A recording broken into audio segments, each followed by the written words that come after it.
Hey, Mayor.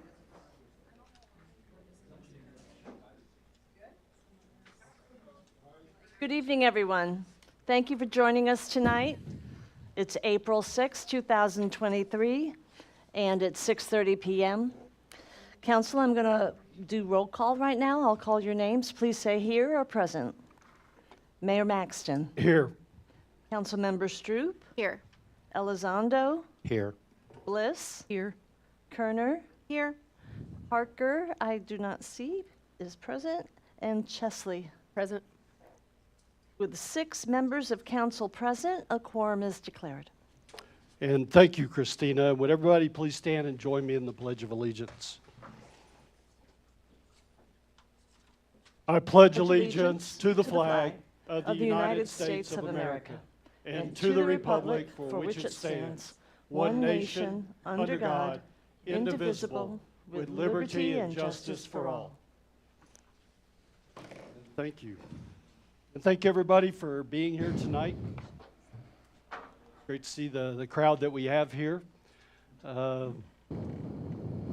Tonight's meeting is being live streamed. If you do have an opportunity to speak as part of the meeting tonight, I would ask that you please use the microphone that's up here at the podium. If you don't use that microphone, those that are live streaming won't be able to hear the comments that are being provided. And if you do get an opportunity to speak for the first time, when you come up to the podium, would you please state your name? And if you're from an agency that's speaking as part of the council meeting, state what agency you're from. Or if you're a resident, please state if you're a Fair Oaks Ranch resident or not. And as part of Citizens to be Heard, we didn't have anybody sign up tonight for Citizens to be Heard. Is there anybody here tonight that did not get an opportunity to sign up that would like to speak? All right. We'll move on to our presentations. We have 2 presentations tonight.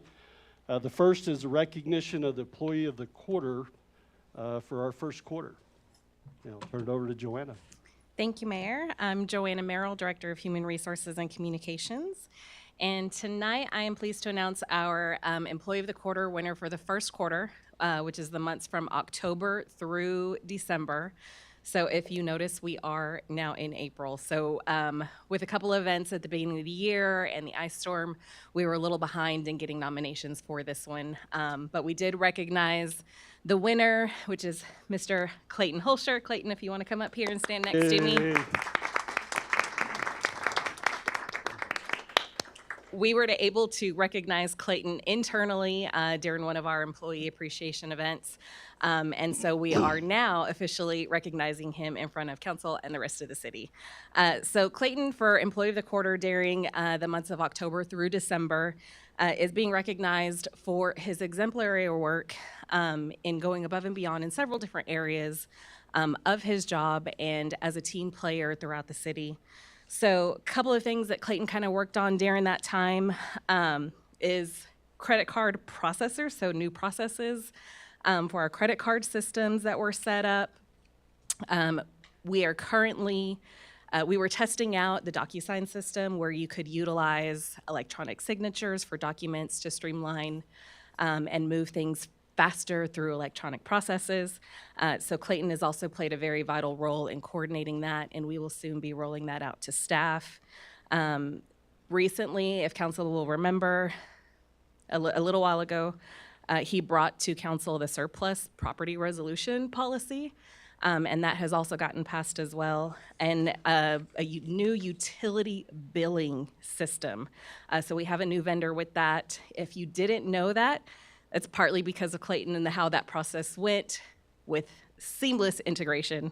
No one really noticed, but again, it's a huge process and a huge undertaking that our procurement manager played a huge and vital role in. Some other things even more recently that Clayton has done is a meter reading upgrade through Census automated meter reading. He's working with our IT department for the upgrade to Microsoft 365, which also recently came to council, and so many other items that you've actually recently seen Clayton up here for, including the 4th of July celebration. And he's played a vital role also in helping the branding committee talk about some gateway feature items. So again, Clayton is being recognized as a vital and integral employee here at the city that touches every single department. Me personally, I know I've worked closely with Clayton on a couple of items, and it is such an invaluable asset to have him and his knowledge to be able to help us through some of these procurement processes that we deal with literally on a daily basis. So please join me in congratulating Clayton. We have an award here for him for Employee of the Quarter. Thank you.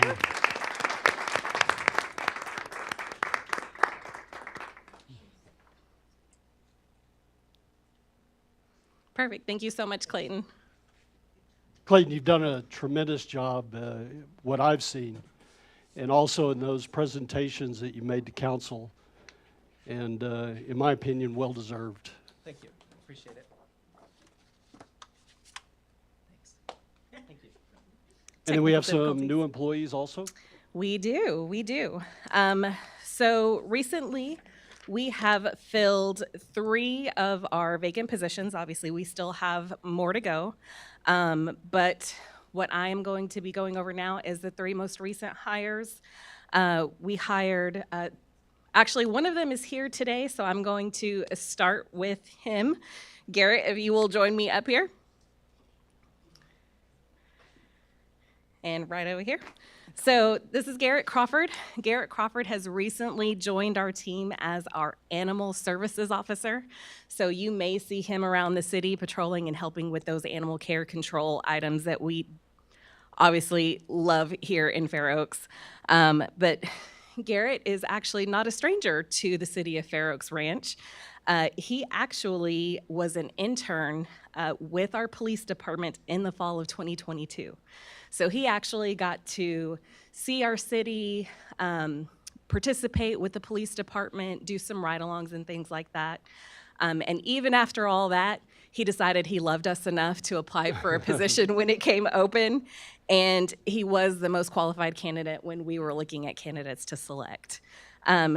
Garrett is currently a student at the University of Texas, whoop whoop, San Antonio. And he is majoring currently in criminal justice and will be graduating this May, if I'm understanding right. So while attending school, Garrett previously worked at Mission Ridge Range Academy Mission Ridge Range and Academy as an archery technician. And obviously with his degree in criminal justice, he is looking forward to a career in that system. And we are just so excited to have him a part of our Fair Oaks Ranch family. So thank you, and welcome me in joining Garrett to our team. Hey. Thank you, Garrett. So 2 of the other employees that we recently were able to bring on is Keith Ott, our maintenance technician. He is joining our maintenance department in that area. And just a little background on Keith is he is an experienced machinist and welder. So those are obviously huge assets to our team to have those specialized skills. And previously, he was a lead at a welding company as well. He also has an associate's degree in automotive technology, which again helps with our fleet, our equipment, all those great things. So we love finding candidates that are well-versed and well-rounded. So we welcome him to our team as well. And then our last but not least, Thomas Kunkel. He is also on our maintenance team, and that is actually a misprint right there. He is actually our mechanic. So he is joining us. That was a new FTE that was approved in the previous fiscal year budget. So he actually has over 20 years of experience as a mechanic. He worked as a fleet mechanic prior for the city of Austin, city of San Antonio, and even for Northeast ISD. So we are very excited to have his city experience and mechanic-related experience for our team to help ensure that we're maintaining all of our equipment and fleet services. So just join me in a round of applause for all of our most recent new hires.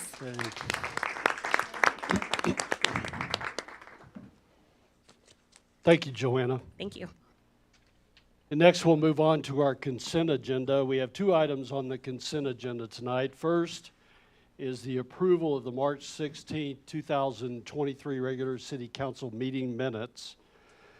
And second is approval of a request for an extension of time for consideration and possible action on a concept plan request from the applicant Urbanist Inc. on behalf of the property owners of Brenda Minahan and Mark Minahan for a proposed multi-unit residential community on approximately 19.8 acres zoned mixed-use village district and generally located northeast of the intersection of Dietz Elkhorn Road and Ralph Fair Road. Is there any council member that would like to remove any of these items from consent to consideration? Yes, ma'am. I would like to remove item number 7. Okay. And if possible, if we could talk about it with item 12, that would be great. All right, and I will move it to consideration, and we'll talk about it just prior to item 12. If that's the case, can we move number 12 up? Yes. As we have someone here for it, but I just want to reiterate, so there is an item on the consent agenda for this, and as well as the consideration item. So in the event that the consent item is not approved, the consideration item has to have action. So just so you know. Okay.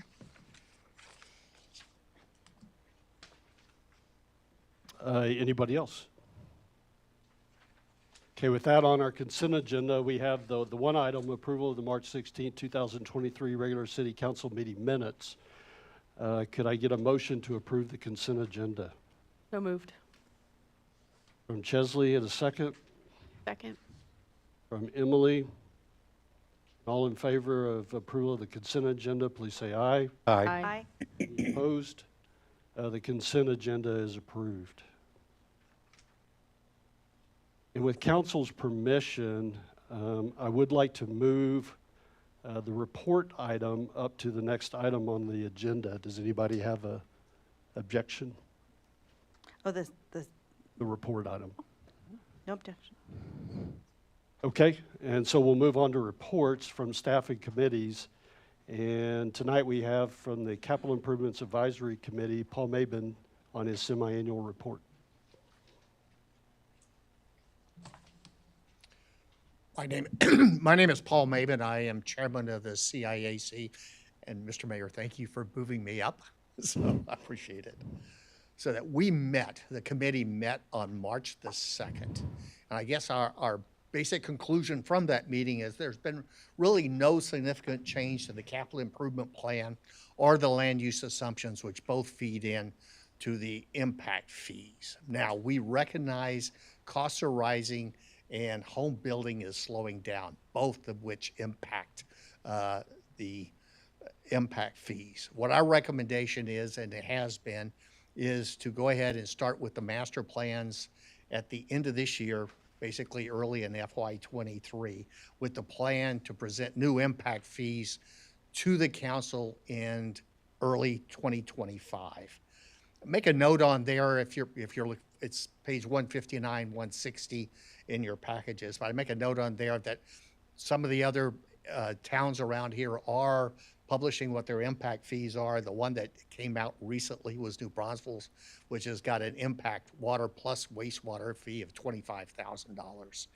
We're $15,000, just to give you an idea. Don't know what's behind their numbers. You'll be hearing about the Garver wastewater plant study here after me, but we noticed on that, from that and from other information, that generally construction costs have roughly doubled in the past few years. The current plant costs roughly $17 million, which was the cost of a new plant when this initial study was done in 2019. Garver has estimated the cost of a new plant at $50 million. So you can see that a significant increase in just the past few years. Land use assumptions, again, things are slowing down. The current plan has build out for Fair Oaks in 2033. And we do track how many meters, basically, how many homes are being built. In 2022, it looks like there's about 50% of the meters that were handed out, that were paid out compared to the previous 2 years. So that is slowing down. One of the things that we did see in the March 16th meeting, that there was a request that possibly we would be able to help the council on either capital improvement plan, yet land use fees, and we're willing to do whatever's needed, whatever comes out of that. And that's it, if there's any questions. No? Pretty thorough. Thank you. Thanks, Paul. And next, we'll move on to our consideration items for tonight. And Katie, if I understood you correctly, you wanted to move items 7 and 12 up to the beginning of the consideration item. And does anybody with council have any objection to doing these first? Thank you. So I have the applicant here as well. That's the reason I requested it. Do you want to go over item 7 first, I'm guessing? Okay. We do. So the first consideration item that we'll look at is the one that was removed from consent, which is item number 7 off of our agenda. Yes. All right. So the applicant is requesting an extension of time for consideration and possible action on a concept plan. So they presented a concept plan to Planning and Zoning last month, and they're requesting an extension. So Planning and Zoning has to recommend approval of that extension, and City Council has to approve that. If City Council is not interested in approving that extension of time for the concept plan, then they will need to act on the concept plan tonight. So that is item number 7. I don't know if you want me to go into detail about the item, or if you have any other questions. Go ahead, Laura. So I did have a couple of questions. One, considering what you just said about taking action either way, does our policy say that the P&Z has to give an opinion on the concept plan prior to council voting? Because I didn't see a recommendation from P&Z on the concept plan.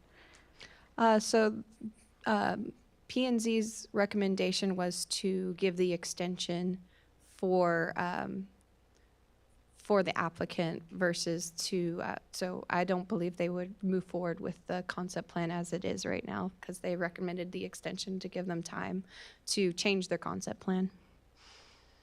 Right, and so that's, I guess, the heart of my question is why is an extension needed if reading all of the information in this packet, all of the requirements of the UDC were met per staff comments? So what would have to change? I would say that there was some interest from that meeting to have a little bit different look to it. They were interested in seeing some commercial because it is zone mixed-use village, and the intent of mixed-use village is to have a mixture of uses, and so during that meeting, they were interested in seeing a little bit more, and the applicant was willing to entertain that. They didn't have to, but they are moving forward with that.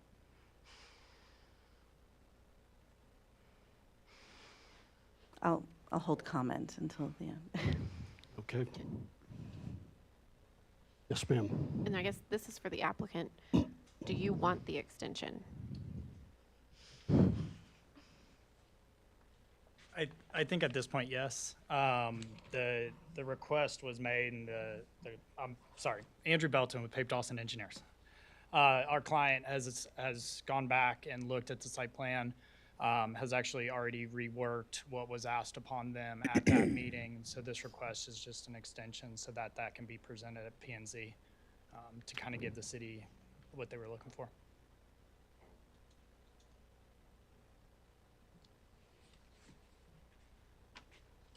Because Katie, my understanding, it's the applicant that requested the extension.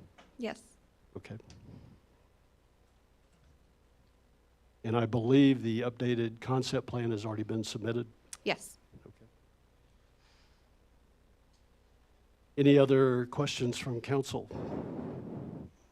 I was just going to ask if it's okay to just call the question on item 7. I second.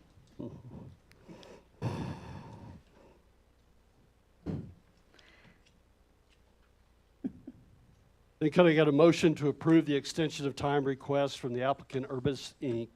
on behalf of the property owners of Brenda Minahan and Mark Minahan for a proposed multi-unit residential community on approximately 19.8 acres zoned mixed-use village district? So moved. From Roy, and a second Second. from Emily.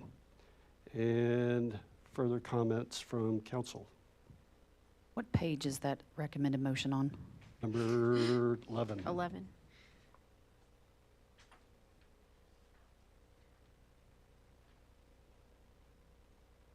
Okay, yeah, good, If you thanks. will, Greg, I do have a comment. Yes. I'm for approving the extension, especially since, it appears that the developer has done complete due diligence in trying to, one, meet with staff ahead of time, meet the anticipated requirements of the UDC, go to the P&Z and address all the concerns. I mean, it's clear you worked to try to keep all the heritage trees in your initial concept plan, which completely appreciate. I think in general, I think it'd be better if P&Z felt that our UDC doesn't match our comprehensive plan, that they bring that request to council to adjust rather than try to hold developers to things that aren't in the UDC. But I appreciate the desire to try to get us to where we are. I just wanted to note that I appreciate the work by the developer to work close with the staff and to do the best and what's best for Fair Oaks Ranch. It's clear you were acting as a good partner. Thank you. Yes, ma'am. I'd actually like to echo what Laura said. I attended that meeting as well and was very impressed with the developer, how they handled themselves, how they presented, given the tension in the room. And I also agree that they complied completely with the UDC and that if the issue is that we are not, we don't like or the UDC, then we need to fix that, but not be contentious with developers that are coming in. Thank you. Good points. Anybody else?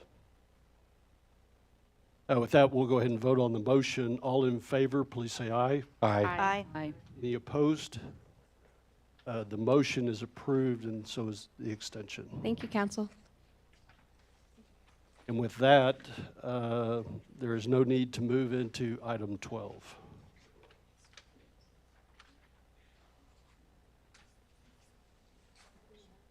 So now we'll move back to the first item under consideration, which is the consideration and possible action approving a phasing alternative regarding expansion of the existing wastewater treatment plant. And Grant.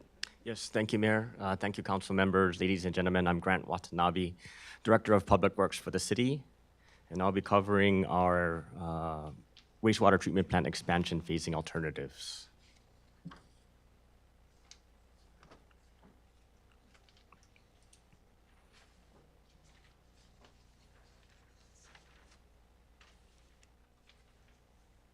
It's better. All right, the purpose tonight is to seek approval for one of the wastewater treatment plant expansion alternatives that were presented back in the February workshop. The reason this is important is because it affects the design scope that we hope to award to one of our on-call consultants in the next month or two. I'm going to be covering just a recap of both alternatives. There were some questions or requests for information that did come up at our workshop. One was a request to understand the risks associated with each alternative, and the other was a request to understand the customer rate impacts associated with each alternative. And I'll cover that before moving on to staff recommendation and then taking any questions.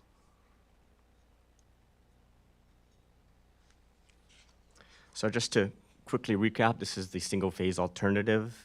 This alternative constructs all the proposed improvements that were identified in the study in one single step. It includes converting our oxidation ditch to an aeration basin, includes installation of a grit removal system, improvements to our intermediate lift station and bottom of the hill lift station, construction of a aerated sludge holding tank, and improvements to our effluent pump station and conveyance systems.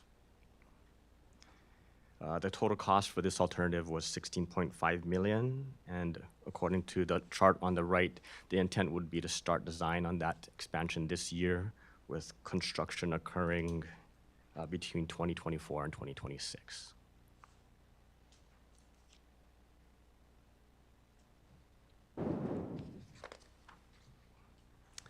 And this is the multi-phase alternative. Actually shows 2 phases for the expansion, but under the first phase, the intent was to meet the immediate needs of the wastewater treatment plant and system. And under the second phase, the intent there would be to meet the future needs of the expansion. And I'll dive into a little more detail on the immediate needs. First of all, it was the effluent pump station and conveyance improvements. And this is because our current effluent pump station really struggles to push that effluent out of the plant into our effluent storage ponds at the golf course, specifically the Blackjack Pond. In order to get effluent there, what we really have to do is pump it to an intermediate point, which is the irrigation storage tanks, and from there we use our irrigation pump station to push that effluent all the way out. So we're really pumping the same effluent twice to get it all the way out to Blackjack. And in addition to that, with the current configuration of our effluent pump station, we can't pump to both Blackjack and Live Oak simultaneously. And this would really beneficial if we could during high flow or peak flow events. The other immediate need included in phase 1 was improvements to our bottom of the hill lift station. Right now, those pumps are undersized. We have 2 existing pumps in that lift station, and we don't have a backup either. So the intent would be to improve that lift station to include new, larger pumps as well as replaced piping, because a lot of that piping in that lift station is corroded at this point.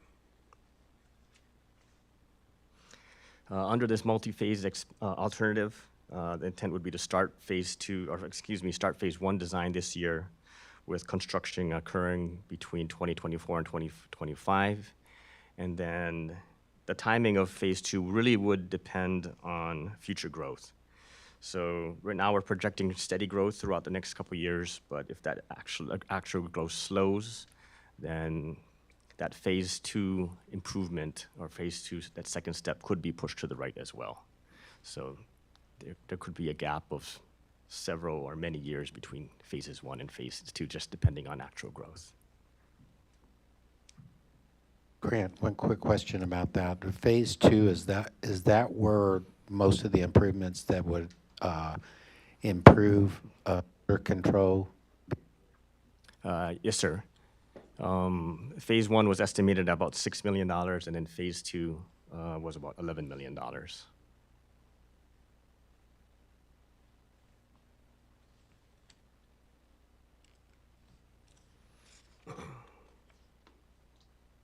So to address some of the risks associated with each of these alternatives, I'll start with the single phase expansion. So one of the risks is that projected build-out capacity may change. Right now, we're projecting that our build-out need is 500,000 gallons per day. But just looking at future developments and knowing that some of them may go septic by city sewer, and knowing that we're planning to do an update to our water and wastewater master plan, hopefully in the next year, we may change our wastewater service area. Right now, it's pretty much services the central area of our city, and there was an intent to extend that to the north and to the east as well. But I think we need to look at that to see if that's economical and in the best interest of our city. And if there's changes to that wastewater service area, then would definitely affect what our build-out requirement would be. Another risk that needs to be considered is that future growth may slow further. And if that occurs, there's a chance that if we build out in a single phase, that we may have some underutilized infrastructure out there until growth catches up. And lastly, when it comes to the single phase expansion, because the cost was $16.5 million, that debt service fee might be a financial burden on some of the wastewater customers. Now, when we compare that to the multi-phase expansion, that also has some risk associated with it as well. And most of those risks are associated with the unknown in the future whenever phase 2 occurs. Some of those changes that could happen include TCEQ. They may adopt more stringent rules or regulations between now and the time that we need phase 2. Same thing with the cost of materials, same thing with inflation, same thing with the interest rates. It's a lot of uncertainty associated with that, not knowing when phase 2 might happen. And then lastly, there is a small risk, but there is risk in that the projected growth could increase. So as we're constructing phase 1 and we see projected growth increasing, there may be a need to start phase 2 before construction of phase 1 is done. So there's a risk of having some overlapping phases, but I think that one's pretty low. Any other questions on the risks? Okay.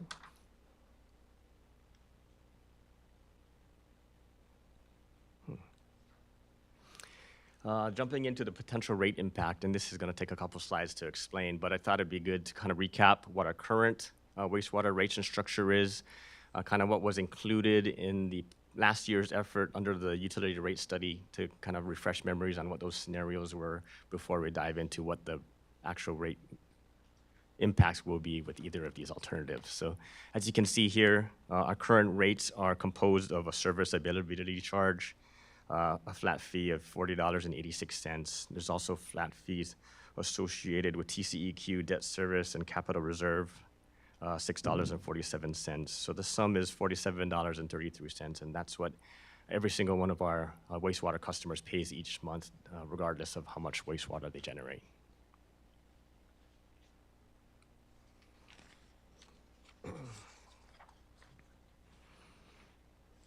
Again, to refresh memories, because I know it was a long time ago, these were the 3 scenarios that were presented and considered by our rate advisory panel. It should be noted that all of these scenarios do cover the cost of service for wastewater. In the first column, you can see what the existing rates are. And then under scenario 1, that reflected similar to the existing, a flat rate across all customers. It would have to be increased to, looks like a total of about $69.46. And that's, again, peanut butter spread across all customers. Under scenario 2, what they attempted to do was to decrease the service availability charge and make up for it with a new volumetric fee or volumetric rate.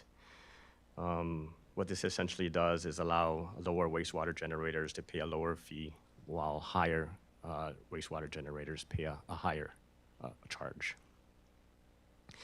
And then under scenario 3, what we attempted to do was... Sorry to interject. I just wanted, so to make sure I understood, when y'all presented some of this the first time, you said basically it's kind of the most utilities, wastewater utilities use volumetrics. Correct. To bill. Everyone we compared to had used a volumetric rate, yes. And then under scenario 3, we attempted to reduce the service availability charge and also reduce the fees. And where that's made up in is a higher volumetric charge. I do want to bring your attention to the fees. These fees include the TCEQ fee, the debt service fee, and the capital reserve fund fee. And as we take on larger amounts of debt over the years, this is where you're going to see the greatest changes in this row, in this line for fees.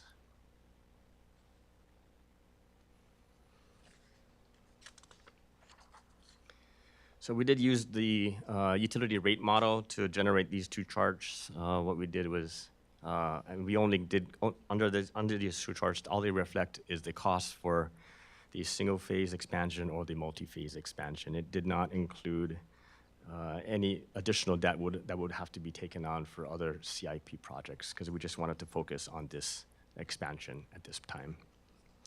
So you can see on the left side, that chart reflects the fee increase for our single-phase expansion, In the early years, it reflects our current fee rate of $6.47. But then as we take on and issue more debt to pay for the single-phase expansion, it grows to about $42 in the 2027 timeframe. And from there, it kind of plateaus off. And In Grant, the- this is in addition to either the set fee or the volumetric fee. This is separate from the volumetric, yes, sir. On the right-hand side, the chart, you can clearly show the debt service fee associated with the Phase 1 expansion and the Phase 2 expansion. Again, under the Phase 1 expansion, it kind of plateaus off in the $19.73 range. And then whenever Phase 2 occurs, that's additional debt would have to be taken on, and that would push it up to the $43.70 range before it plateaus at that level. Grant, I have a question. Yes, ma'am. How long will that debt service fee be at that size? Like, how So- long is the debt? So we assume 20-year payback period, as well as interest rate of 4%. Again, those are just estimates at this time. When we do actually issue then the interest rate may be a little bit different. So these fees may be a little bit different. So it's way off the chart on the right side. Yeah, yes. All right, so going back to our chart showing the different scenarios, again, on the left-hand side, it's single-phase expansion. I took some of the fees from the previous charts and inserted it into these, previous charts and inserted it into these. So you can kind of see the increase in the fees associated with the single-phase expansion. It starts off low, but it does grow to about $42.11 in the 2027 timeframe. And then similarly on the right-hand side chart under the multi-phase expansion, and this only reflects Phase 1, but under Phase 1, the fees would grow to about $19.73 per month by 2025. And then the next step would be Phase 2. If we did follow up Phase 1 with Phase 2, Phase 2 fees would be about $43.70 a month whenever that is undertaken.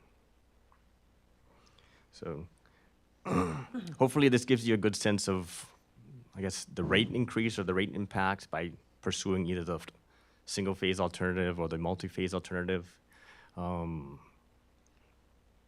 What this doesn't include is any additional debt that would be taken on as part of our other wastewater CIP projects. And I think once we get past this and we are considering rate changes, then I'll bring those different scenarios, including the other wastewater CIP projects, to see if we want to include that in the rate update as well. Yes, ma'am. So I understand, on the right-hand side, the existing, in this scenario, an existing user's about $47, right? Regardless of volumetric amount. Is that about correct? Under the first column, under existing, that's what we No. currently pay? So currently, that's what people would be paying. Is that correct? Yes. Okay. And then scenario 1 includes 2 changes, right? It includes increasing the rates to cover the overall cost of the utility, which I believe we talked about in the utility rate study, and Phase 1 expansion costs. Yes, and the Phase 1 expansion costs are covered under the fees, yes. So in scenario 1, I mean, the cost is going to go up regardless because we have to be able to cover the cost of the utility. Yes, It would just go up a little bit more because of Phase 1. So yes. we're going from $47 to about $83.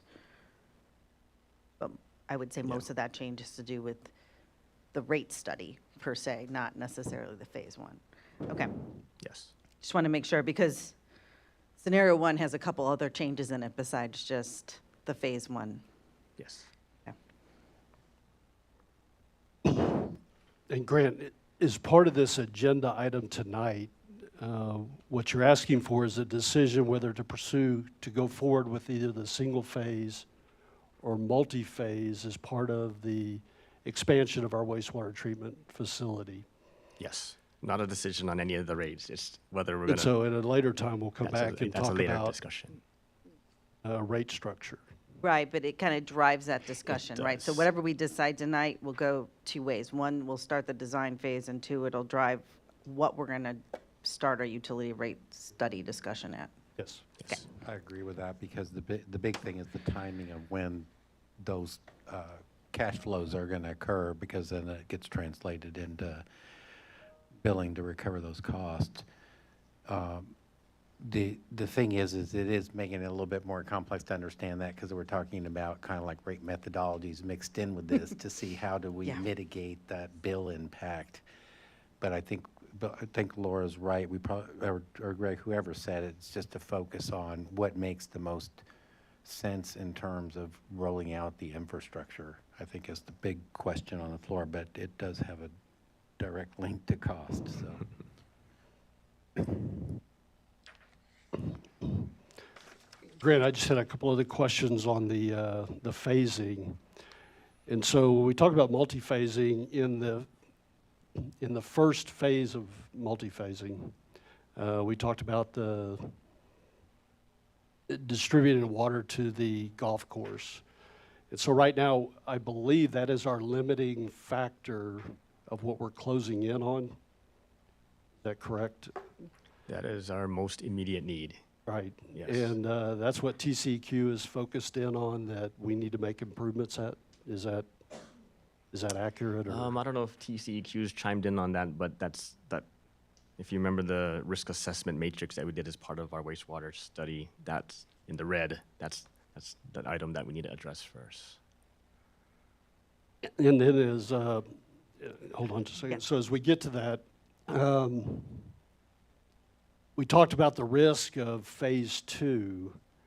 And so we don't know when that timing would come about.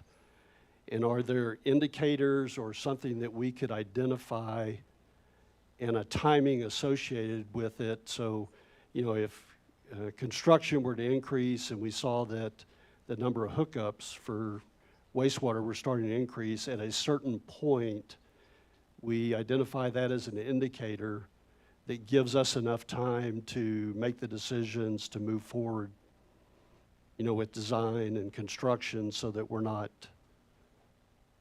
behind in that risk area. Does that Yes, make- sir. There'll definitely be indicators.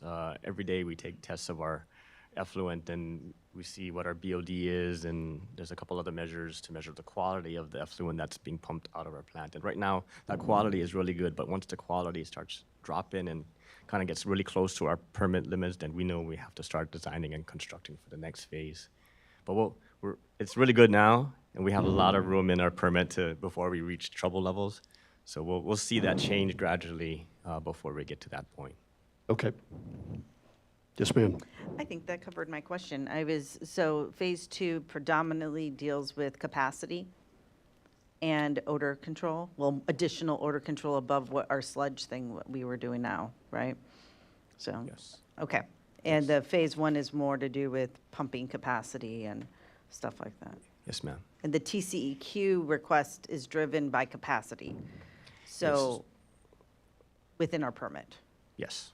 And we're not close to that yet, and we're just gonna wait to see as we get closer for that phase. Is that essentially? that's Summary, correct. am I summarizing that right? Okay. So, Greg, you mentioned the other CIP items and everything like that. So this is just the waste treatment plant and the effluent handling. So the line extensions to extend the collection system out to new development, that's apart from all of this discussion, correct? Yeah, that is not included in this. And then that's the correct. part where impact fees come into play. How do we get cost sharing on those line extensions, correct? Correct. And so the only thing that tails into this, get back to the mayor's question, is a driver for when we kicked off phase 2 would be how fast that development occurs and creates that additional load for the plant. And we would probably have some ability to forecast that at Yes. a reasonable level. Okay, Yes. thanks. We would see the impacts at the plant, yes.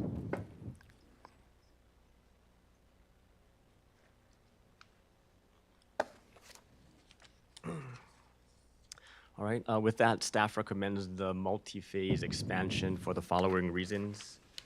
First of all, phase one meets the immediate needs of the plant. It mitigates the critical and high risks that were identified in the risk assessment done as part of the Garver study.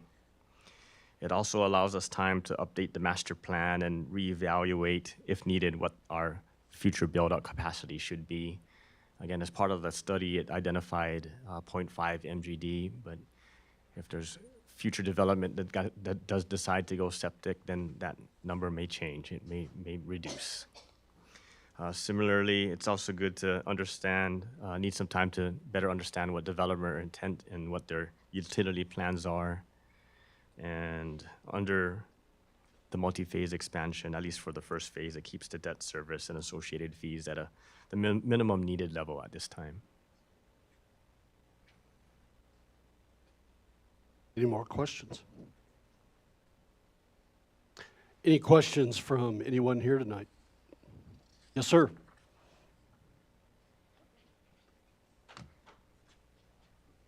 Wes Pieper, Fair Oaks Ranch resident.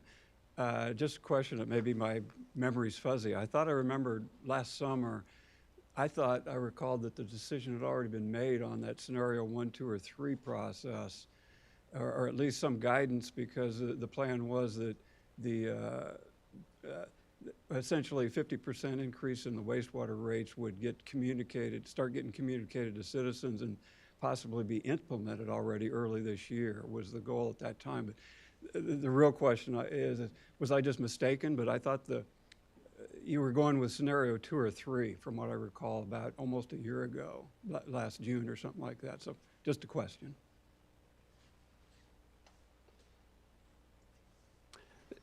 I don't remember all the specific details. I know that we discussed it, and I'd have to go back and research the specific information unless somebody has more specifics or what they remember on it.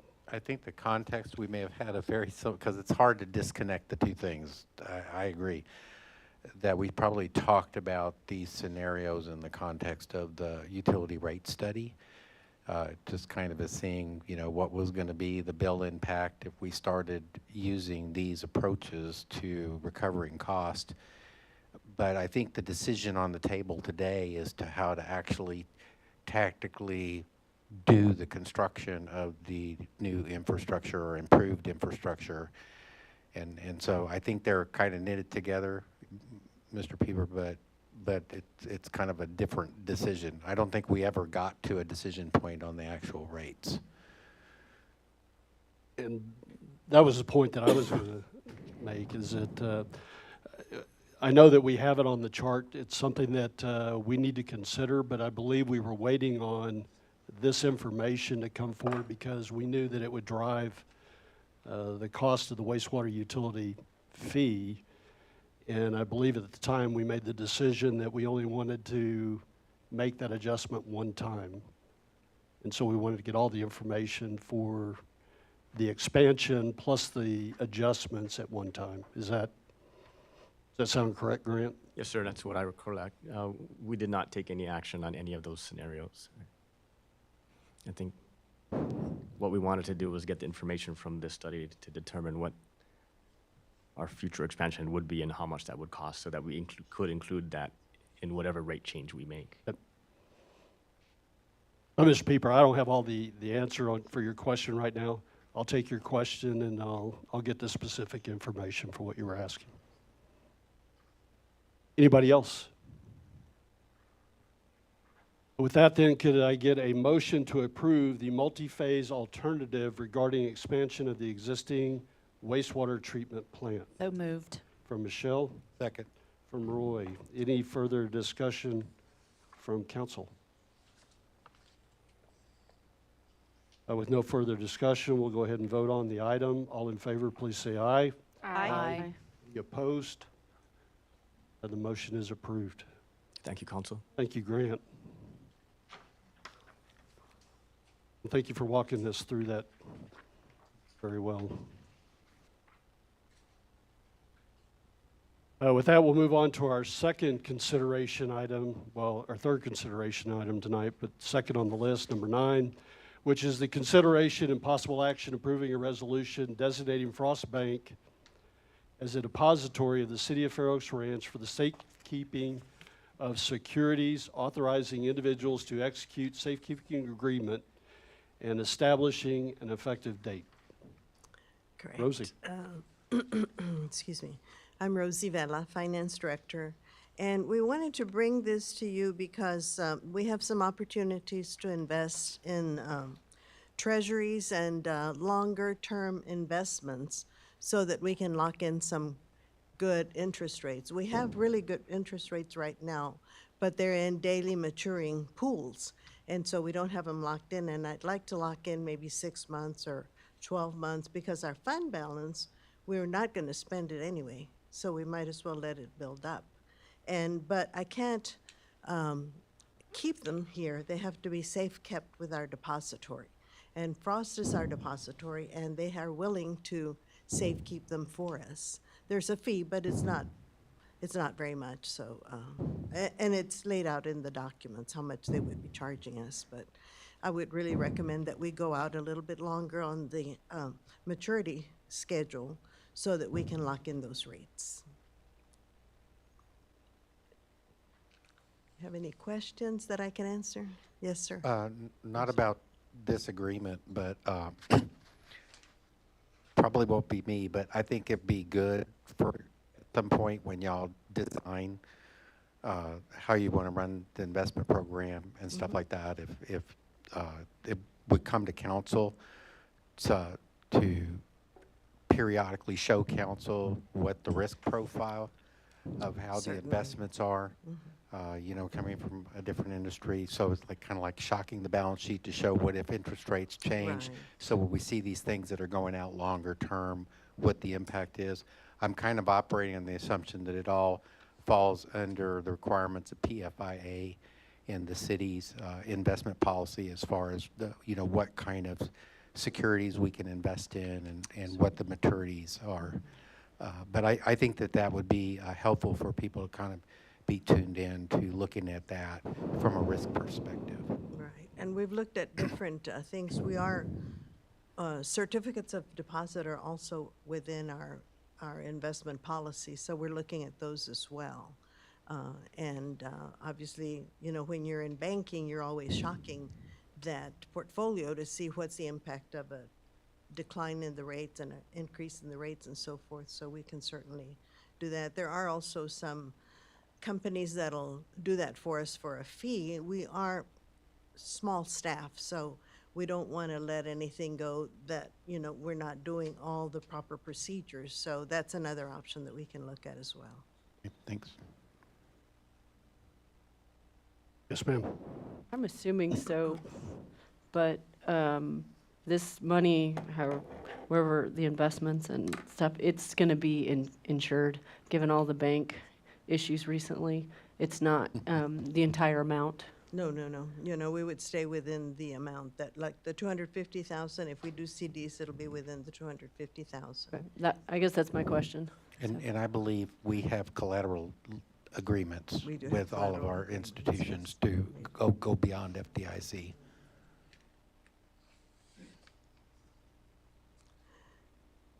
Any other questions? Rosie, so with this agreement, what this provides us is an opportunity to pursue longer-term Treasury CDs? Correct. Is that what we're really looking at? Right. And we actually are able to purchase those right now through our investment policy, but the providers of these securities want them to be safe kept. So they won't let us purchase them and keep them ourselves. We have to keep them. And our depository agreement at this point didn't have a safekeeping agreement. A lot of depository agreements already have that within it. So we're kind of fleshing out our depository agreement so that it covers more of what we need for it to do for us. And it may just be me, but what does safekeeping mean?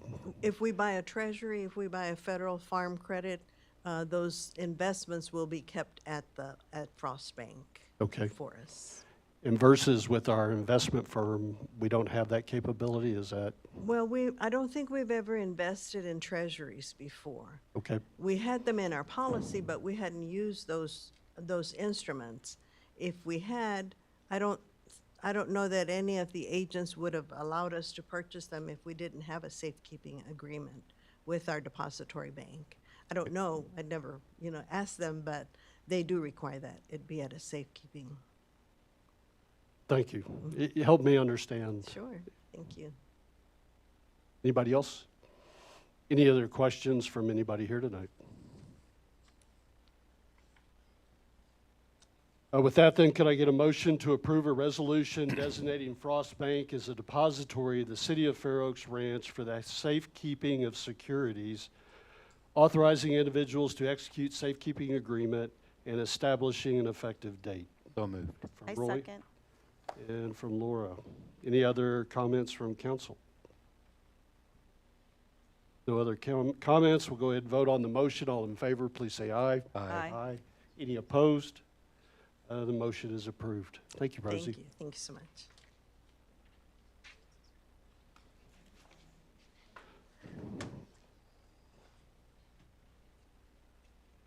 With that, now we'll move on to item number 10, which is the consideration and the possible action authorizing the city manager to spend up to a total of combined amount $90,000 on agreements for on-call building inspector and plan review services.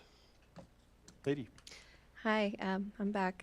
Katie Schweitzer, the manager of engineering services here at the city. All right, so you read the request. Currently, our city manager is authorized to spend up to $50,000 on agreements per our financial management policy. We currently have 2 out of 3 vacancies in our building codes department, and we have been struggling a little bit with that. We are requesting authorization for the city manager to spend a total of up to $90,000 on agreements for on-call building inspectors and plan review services. This money would be coming from existing and projected salary savings from those full-time equivalents being vacant. And the building codes budget will be utilized, so a formal budget amendment would not be required. I don't know if you have any questions. So is this just going to be for on-demand type services? Like if I need a building inspector, I give them a statement of work, they show up, do the work, and they bill us by the hour? So currently, we have 3 contracts in effect for on-call building services and plan reviews, or building inspector services and plan reviews. So we would be using those contracts. However, since we do not have either of those FTEs in place and they were suddenly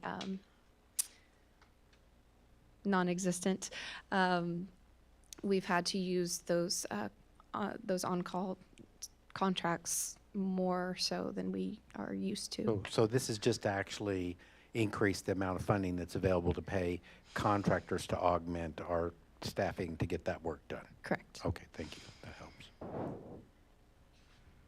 Mm-hmm. How are we doing with finding a new building inspector? So we've been working diligently on it. We've made a few offers and they've unfortunately fallen through. We are in the process of hopefully hiring one.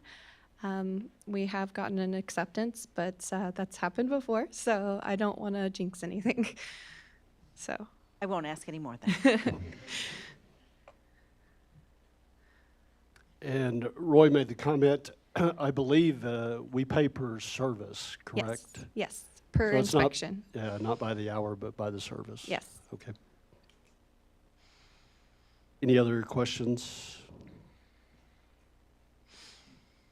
Any other questions from anybody here tonight?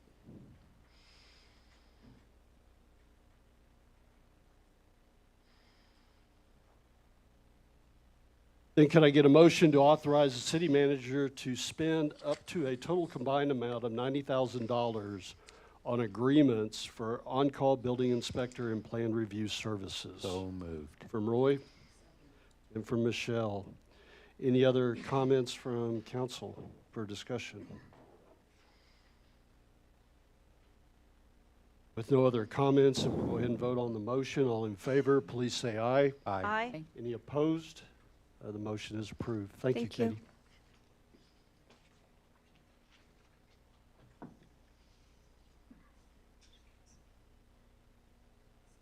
Move on to item number 11, which is the consideration and possible action regarding requirements on expenditures associated with local disaster. And we have no consideration items for it tonight. We did execute a contract last Friday, and we have a new service that is started cleanup on Tuesday of this week. I believe they've already cleaned up the Parkway and started on Dietz Elkhorn today. And I don't know, do you have any other updates on it? Just very quickly, Mr. Mayor, yes, after the council action to approve the contract on Friday, we executed those documents, and the contractor began mid-morning, I think, on Tuesday, I think you mentioned starting with the Parkway, continued through early today, and thus far, the numbers as of the end of today, they've collected just under 3,200 cubic yards in Bexar County out of the estimated 25,000 and change total. So our incurred expenditures today on this contract is $25,205.76 if you're scoring at home. That is about 12.6%, I think it was, of our estimated emphasis total yardage in Bexar County. So out of our estimate of 25,333, we've incurred about 12.6% of that. And with the recent rains, of course, that slowed us down. I believe the landfills will not be open tomorrow, so the contractor will not be working tomorrow, but we'll get started back again on Monday. Thank you, Scott. That's what I have. Sure. When they do the pickup on 30 Ralph Fair, are they going to make sure are we making sure the contractor's working around the school drop-off and pickup? Because there's a ton of limbs right by the school. I could see that as being pretty disruptive because it's a big, long truck. I passed it on the Parkway the other day. Can we That's a good suggestion. I'll defer to Julio. He's been working with the contractor and his team on a daily or really hourly I've basis. seen you guys and following them coordinating. around. I've ran into you a couple of times.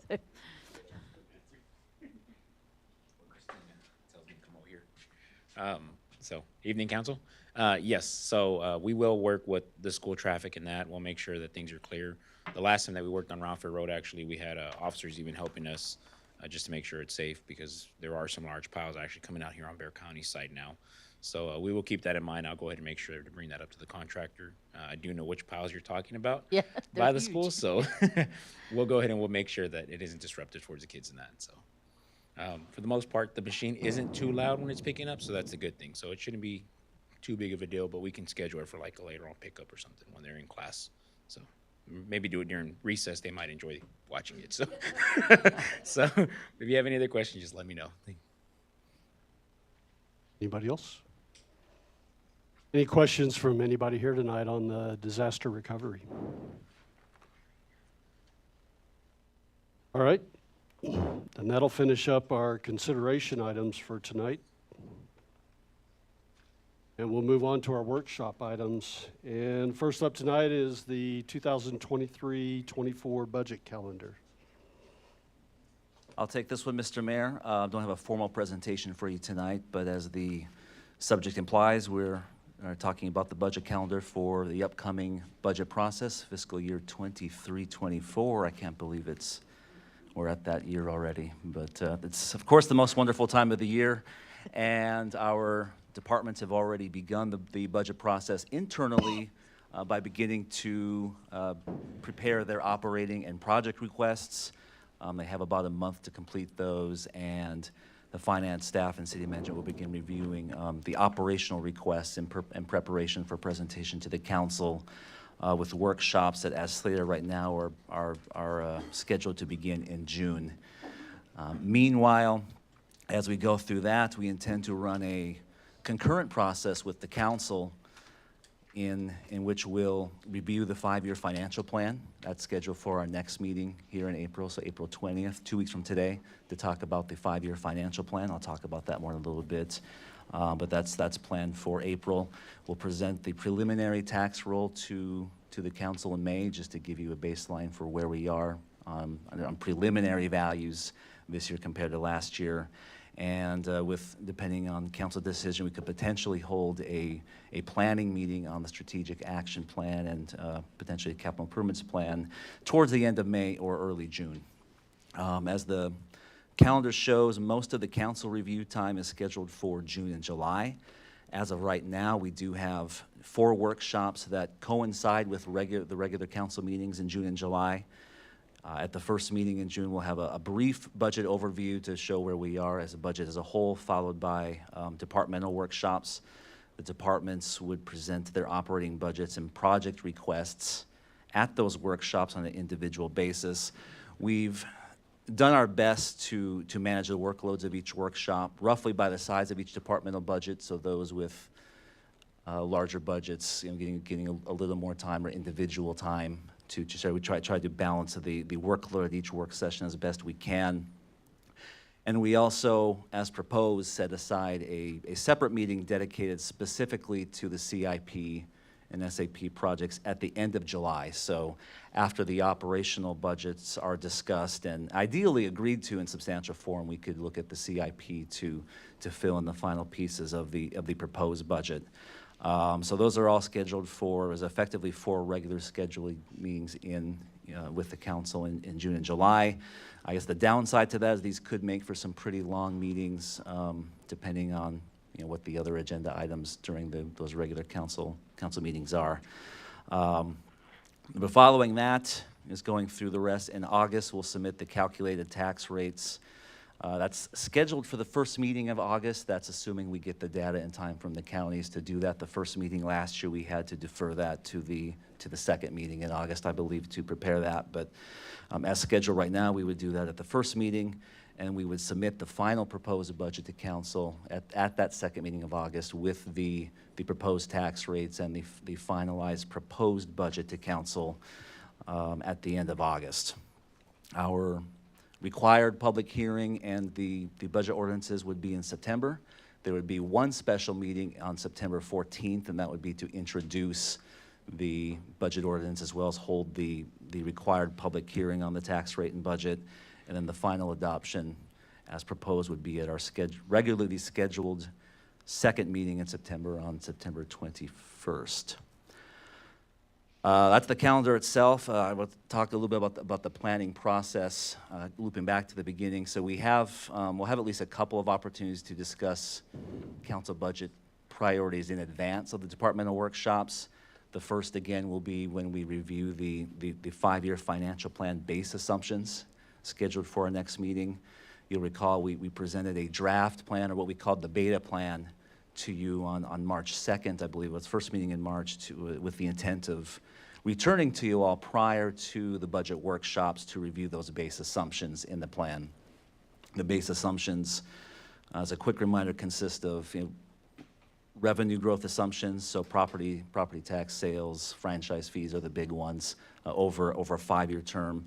On the expenditure side, it addresses assumptions related to employee merit and COLA adjustments, health insurance assumptions, other fixed costs and contractual obligations assumptions. Again, this is over a 5-year time frame.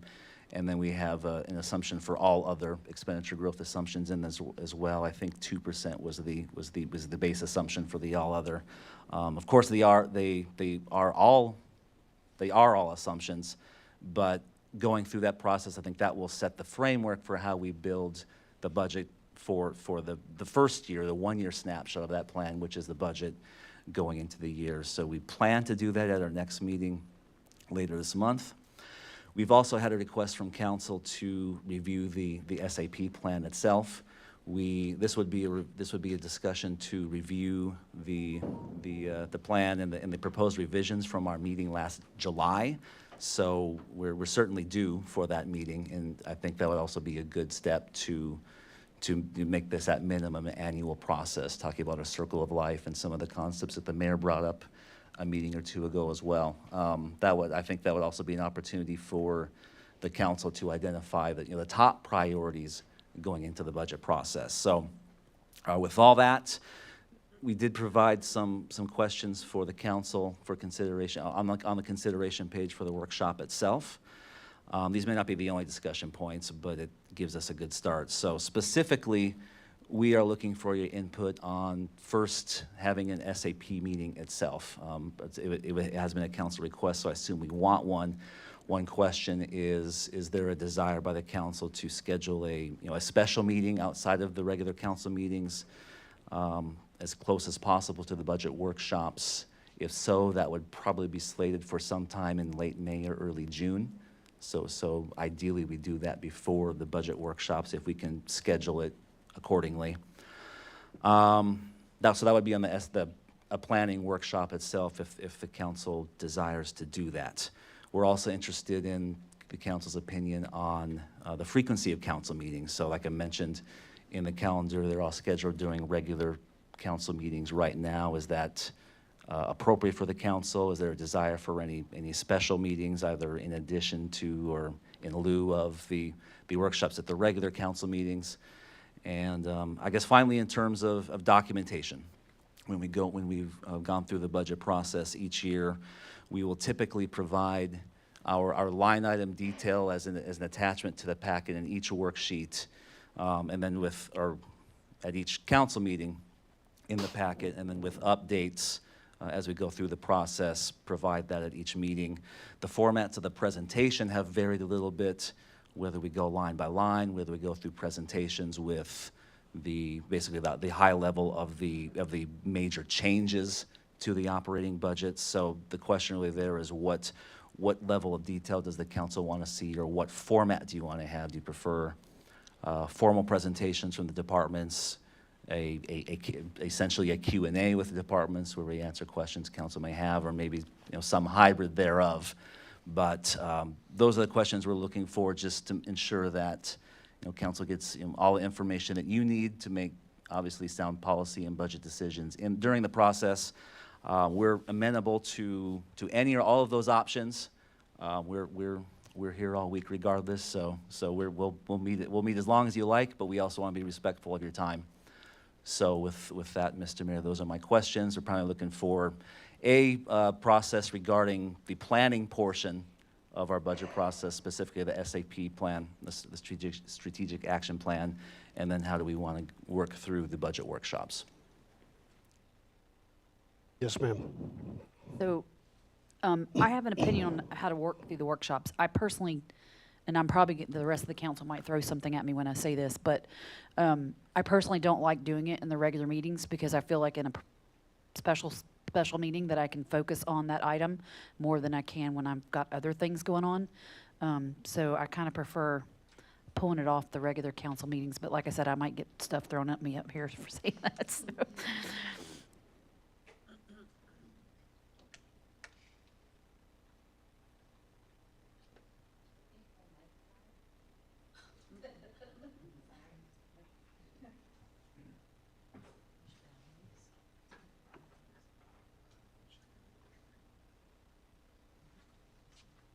I actually been through both, and I know, Roy, you've probably been through both. I do think the special meetings do give an extra attention to the budget, so you're not being distracted by other topics.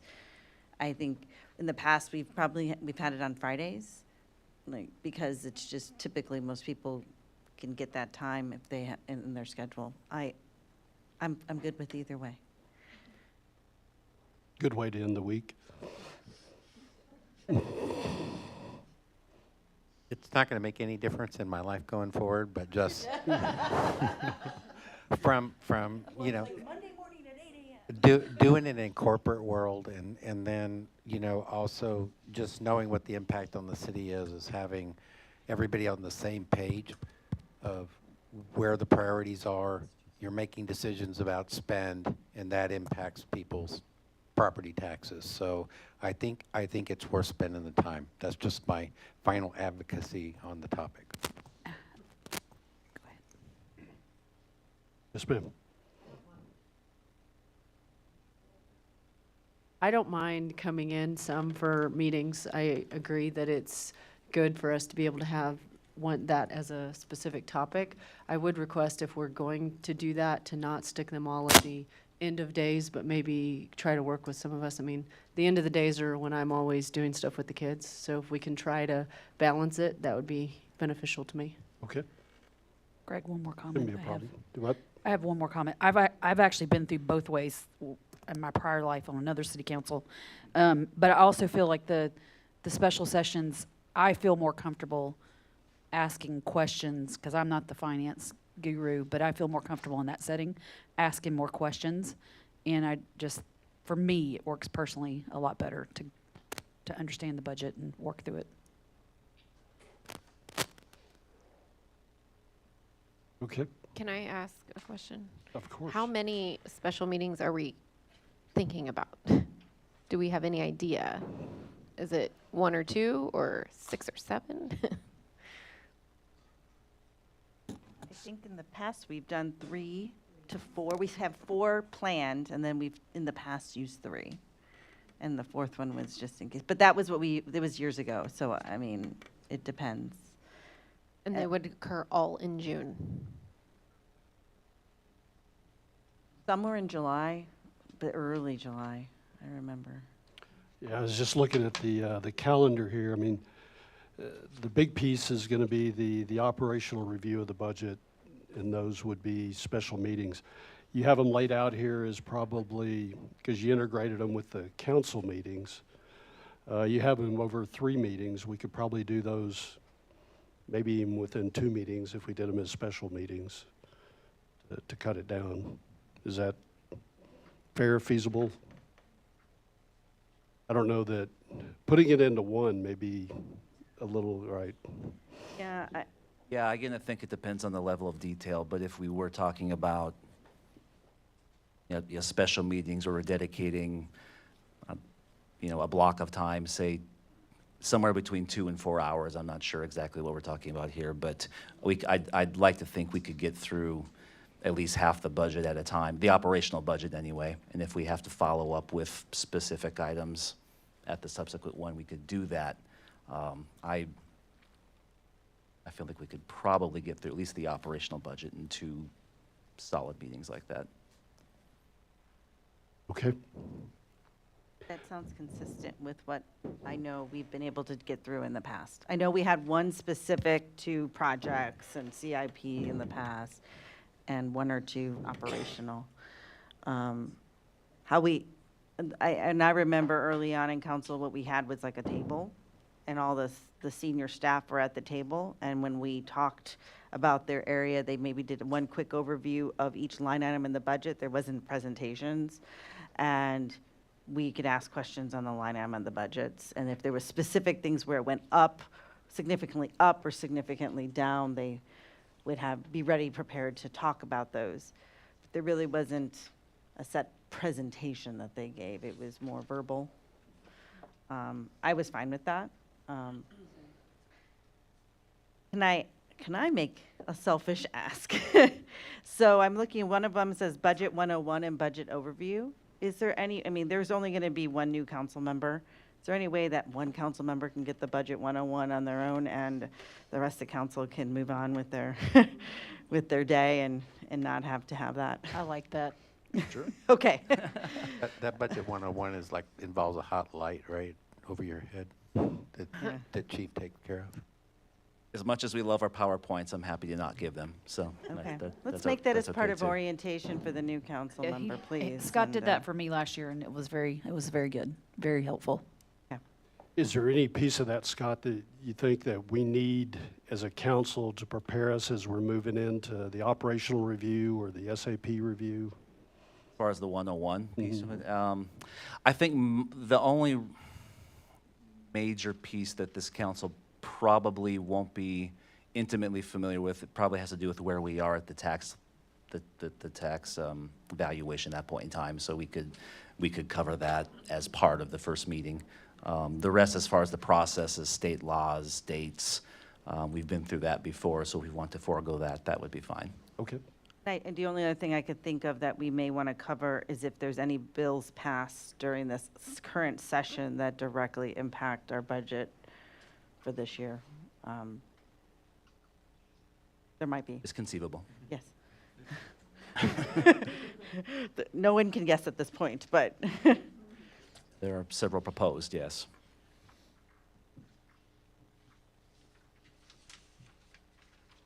In the schedule that's laid out, in the way Scott has presented it, is there any areas from council that you see you want added, more information in, anything specific that you're looking for as part of the budget cycle? Yes, ma'am. So I think one thing that maybe could have been fleshed out better in previous budget cycles is how we're calculating how much of a staff's time is dedicated towards our general fund versus the enterprise fund. Because I think it is different depending on department. That billing allocation, I'm used to that in my company. You know, we have billing allocations to the effective lines of business based off of what their job is. So maybe coming in with, okay, for HR, it's 70-30, because if you look at the number of staff, 70% of our staff is general and 30% is enterprise. And then it might be different for finance, and it might be different for public works or whatever. But if we can come in with those high set percentages, I think that will address a lot of our questions. Yes, ma'am. The first year I was here, we started in May, and then June we were hitting budget. And Sarah Buckaloo was here giving our presentations, and I remember she had the entire Excel budget spreadsheet up on a TV for us. And anytime we asked, or staff, we added something, subtracted something, we could literally watch when she would hit delete and the tax rate, we would see exactly what that was doing to it. And I thought that was actually really helpful for a lot of us. And I know that some of us thought last year, you know, we were missing that portion of it. We were missing, okay, you know, this one item may cost us $20,000, but if we take this or add this, 200,000 here, whatever, we like to actually see what's happening. So. Yeah, that's honestly a simple calculation. I mean, I know just off the top of my head that a 1 cent is just over $200,000 right now. $500,000 household, it's roughly $50. But to put that into a worksheet, not hard to do. Like I said, just as we're going through and deciding line by line, are we going to approve this or are we not, it's easier as we're doing it to see it actually happening in front of us, at least for me.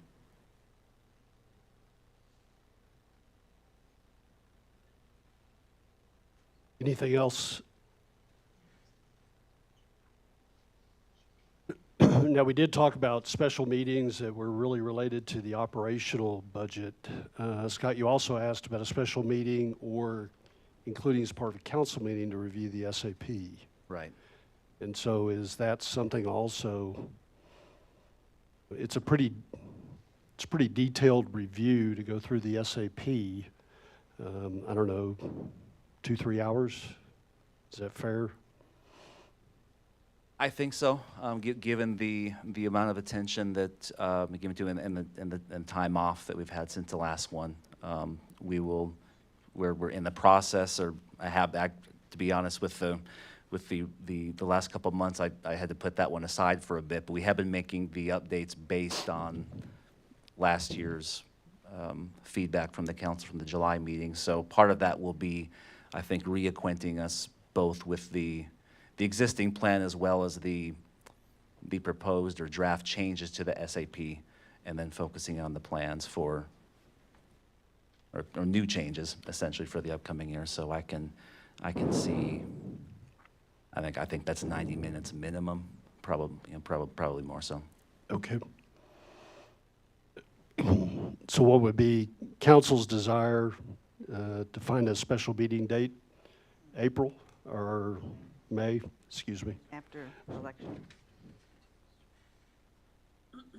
Yeah, from our, both, our staff schedule and honestly my personal schedule as well, I've been eyeballing sometime between May 23rd and about the 9th of June. Some of that starts to coincide with some of our budget discussions, but that would be the ideal time frame for there. Of course, we can still work with it, but that's the time frame I've been I've been looking at. Okay. But now we're looking at, that would be 3 special meetings between May and June. Right? I think we'd have, yeah, I guess as proposed, a special meeting for the strategic action plan in, we'll say late May for working purposes, and probably 2 special budget meetings in sometime in June. Okay. And I know we all have calendars and things that we're working through, and what would work best if we were to, I don't know, put out a list of maybe some possible dates, send them out to council and get the information back to Scott on which dates work best that we can get everybody together. I mean, it's possible we may not be able to get everybody at all of the meetings, but with this, we ought to be able to find a way that we can get the most participation at each of the meetings. And maybe we have an opportunity to get everybody. Yes, ma'am. I don't know if it was difficult, so I'm looking at Christina and she's laughing and Yeah, half I was smiling, looking at her half like, too. oh man. But she did that calendar for Yes. us and we were able to click not available. I can make myself available, but I don't want to. And then not, and then yes, I'm available. And that for me, I thought was easy. I don't know if that was too much work or if that's something we could do. So that's very easy. And then I could see, everybody else is available but me. Okay, I'll work my schedule out, so I'm not the one out, one holdback that prevents you from scheduling the meeting. So, yeah, that's a great idea. I believe that calendar was Doodle. It was Doodle. I appreciated it. It was You awesome. could integrate it with your Google Calendar, and it'll put your unavailable times right in there. Just saying. It's very convenient. Okay. But we can go back and revise this calendar to reflect that we do want a series of special meetings, and obviously they'll have some tentative dates, but we can adjust that to reflect what I'm hearing is a special meeting roughly late May, early June for the strategic action plan, a minimum of 2 special meetings for budget workshops with a 3rd for CIP after that process. If we need more than that, I guess we'll play it as it lies, but that's what we'll take back to the staff level, revise this budget calendar. And yeah, I can start working with Christina on pushing out some possible dates. Okay.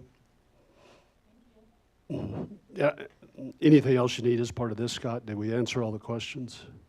I think that about covers it. It just, as you're going through, if there's something else to, such as Councilmember Munchau's comment on the worksheet, if there's anything else in terms of documents or calculations, anything you want to see, supportive detail as part of that, we can bring it back in a meeting, or you can address me offline too, but just let us know what would be helpful in that process as well, so we can come prepared. Okay. Any other comments, questions? Set conditions for a great budget season. Thanks, Scott. I appreciate the information. Thank you. And we'll move on to our next workshop item, which is the proposed amendments to our drought contingency plan.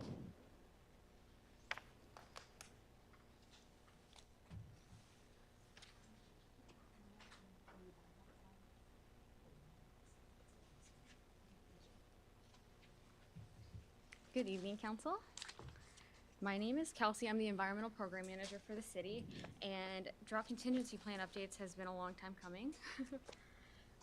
We wanted to bring this up now because, as we all experienced, 2022, we had a very, very dry and hot summer. We experienced a significant and severe drought. And so recently, March 1st, we exited stage 2 and went back into stage 1. So we thought this would be a good time to go over just various lessons learned that we experienced over the summer, and see if council would be interested in pursuing any type of updates to our current drought contingency plan. Additionally, our drought contingency plan, the last time it was updated was in 2013, so it has been 10 years since we have looked at updating some of these items.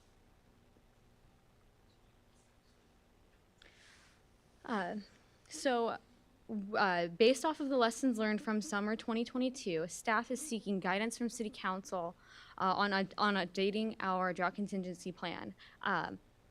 We will be discussing possible stage initiation trigger updates as well as restriction updates as well. All of these, if implemented, could improve conservation and protect infrastructure and our resources during drought conditions.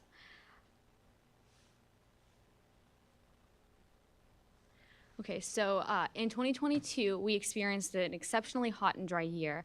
For the first time since our drought contingency plan was updated, we did enter into stage 2.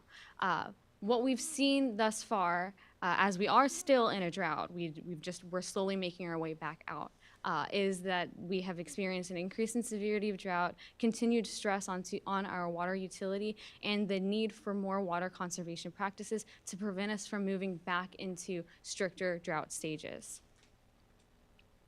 So a few of the lessons learned that we saw from this summer was we faced challenges in our water utility due to the high water usage during the significant drought.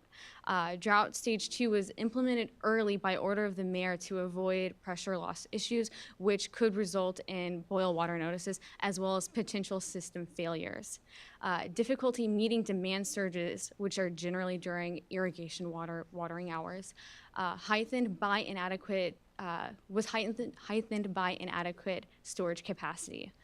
High demand led to intermittent system shutdown, which was done to prevent damage to pump station equipment. Overall, we saw well production decrease by an average of 25%, some as much as 60% as groundwater levels dropped. In order to counteract that, we purchased more water from GBRA to help cover that deficit.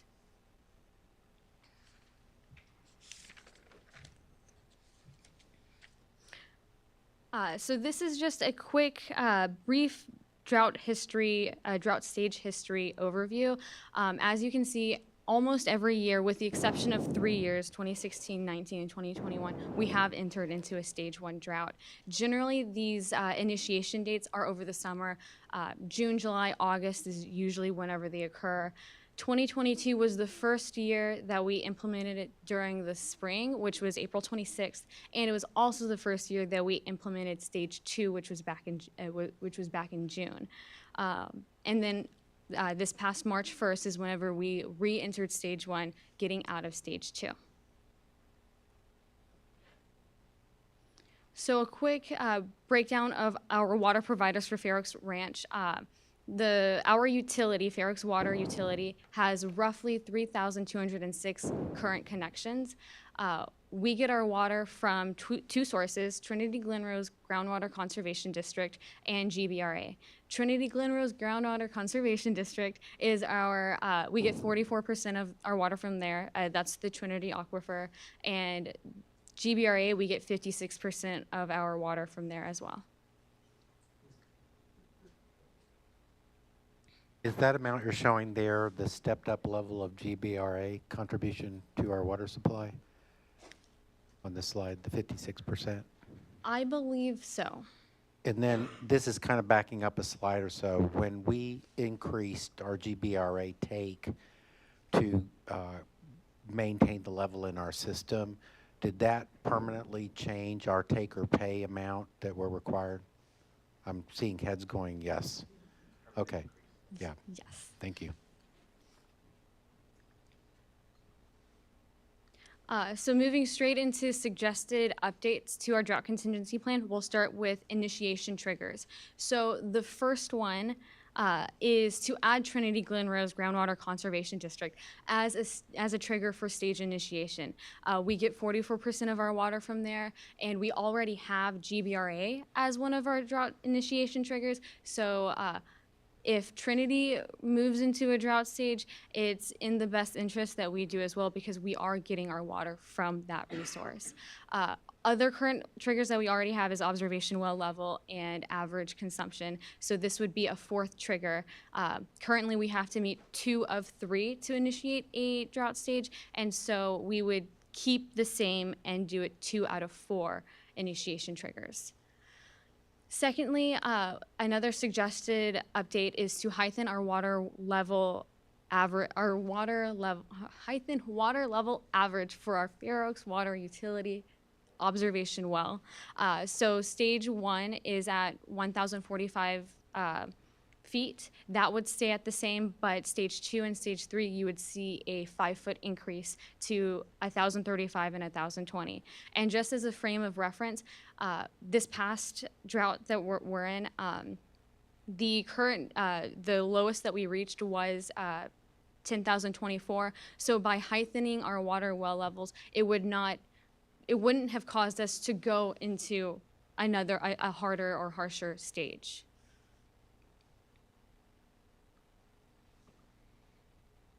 So historical drought trigger updates. I wanted to include this slide just so you can kind of see where our stage initiations fall with the current and proposed entity stage initiations as well.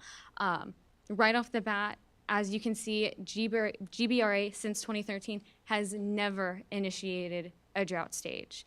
And so the past 10 years, we have been relying solely on the first 2 triggers, which is our consumption and our water well average. Trinity Glen Rose generally initiates theirs around when we do already, with the exception of where we see the biggest discrepancy is 2022, where we initiated almost a month after they did. They initiated their drought on March 28th, and then we did April 26th. Another thing to note is that we moved back to stage 1. We exited stage 2 and moved back to stage 1 March 1st. Stage 2 for Trinity Glen Rose is still ongoing. The last meeting that they held, I was in attendance, and based on that meeting, which was, I believe, the beginning of February, the stage 2 is ongoing, and they do not foresee exiting anytime soon. Kelsey, another question. Do either Trinity Glen Rose or GBRU have conditions under which they'd curtail delivery of water to us, or in the case of Trinity Glen Rose, like limit our pumping, or GBRA curtail our water supply? I don't believe so. It is contracted water, that it is purchased water, so we are under contract for the amount that we receive. So we've got, at GBRA, we have guaranteed acre feet that we can draw.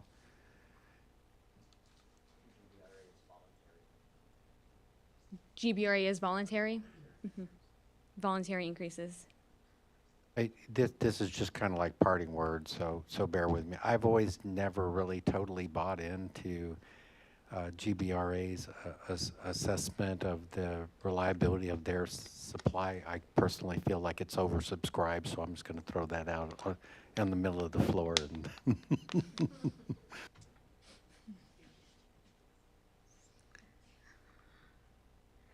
Okay, so moving past suggested trigger updates into suggested restriction updates. Starting with stage 1, we are not suggesting any significant changes to our current restrictions as they are. What is presented is all landscape watering permits are rescinded except for newly built homes. This is already a drought restriction that we have. It's just simply outlined in our water conservation plan. And so in order to have all of our restrictions found in one single document, which is our drought contingency plan, we're proposing just to add the verbiage to our drought contingency plan to make it all in one document. Does that mean that if someone needs to replace their lawn, that they couldn't get is that what that means? Correct. So a landscape watering permit is something a resident can take out throughout the year, not in a drought, so then they can, if they purchase new sod, they're relaying their grass, what have you, so then they are able to water more than once a week, as allotted through the last digit of their address. During the drought contingency plan, at any stage, those permits are rescinded, and we do not issue anymore as a way to prevent more irrigation use than normal. There is an exception to the rule currently, which is newly built homes. The purpose of that is for new homes, in order for the banks to close on them and to hand them over to an owner, they have to have grass put down. And so if they can't water that grass, it's not going to live, and it could potentially cause a hiccup. So that's currently already in our plan. We are suggesting adding another exception to this landscape watering permit, which is to do it for newly purchased lawns within the last 7 days prior to a stage 1 implementation. The purpose of that is because you have to schedule out a new sod. A new sod being like you have to purchase the grass, you have to go through all of those things. And so a lot of times residents may not be aware or aren't aware that we are very close to implementing a stage 1 drought. And so instead of them having to lay this grass and not being able to water it, and it's a huge financial burden that they have to go to waste, then they would be able to still get a watering permit that's good for 30 days as long as they show proof of purchase within the last 7 days prior to stage 1 implementation. Moving on to stage 2, this is where we are suggesting most of the drought restriction changes. The first one being watering times to be shortened to once a week, but from 8 p.m. to midnight only, eliminating midnight to 10 a.m. The purpose behind this is because currently we have a year-round watering schedule, which residents are such a fan of. Those watering schedules and those watering times do not change at all until we hit stage 3. And at stage 3, all irrigation use is prohibited. And so in order to bridge that gap between what you're able to do or what residents are able to do year round versus versus not being able to water at all, we wanted to add just something in to help conserve water on the front end in stage 2 to help conserve water and prevent us from going into a stage 3. Yes. Another question. So picking the time from 8 to midnight, is that like kind of in the way of demand side management, just based on the load of the system during those hours? Because I guess I always learned that the best time to water grass is like, you know, in the wee hours so the sun comes up, and, you know, it helps mitigate disease in turf grass. And so 8 p.m. to midnight seems to be not consistent with that. So great suggestion. We're suggesting 8 p.m. to midnight because it is the shorter period of the two. Additionally, our water utility does see a significant surge in water usage in the morning hours because of irrigation. People are getting ready for work, breakfast, just what have you. Generally, water usage is a lot more in the mornings. And so in order to help combat or eliminate some of that surge in water usage to help with our utility, that's why we're suggesting in the evenings. However, this is a workshop, so if that's something that you'd like to see shifted, we can definitely look into that. Yeah, I'm not an expert. I'm not looking at the system load statistics, but I mean, to me, if we could go with midnight to 4, you know, in the morning, that might be better depending on the system, because I don't know if you need time to refill the storage, but before everybody starts taking a shower, I don't know. I have, and this just may be based on my experience, whoever installed our irrigation put like 25 zones. Oh my And God. so and each one of them, you run it for 25 minutes. It takes literally hours to get through all the zones. I don't know what they were thinking when they installed it, but I wouldn't be able to water my grass with this. Not that we usually turn ours off when it gets to drought. I mean, my backyard is dead after last year. But, yeah, I don't know if 8 to midnight is going to cut it for if there's people like me out there that have crazy irrigation systems. So this would be at stage 2 drought restrictions. So that is a pretty significant drought. Generally, the consensus is you're trying to limit the amount of water usage. So instead of it being 25 minutes, maybe 15 minutes, you know, Yeah, to get okay. it all. I mean, I see your point, but I also do worry about what Roy was saying as far as I've heard the same thing, but again, I'm no grass expert, Yeah. so Midnight not in to this 4 light. a.m. Okay. Anything else? Good.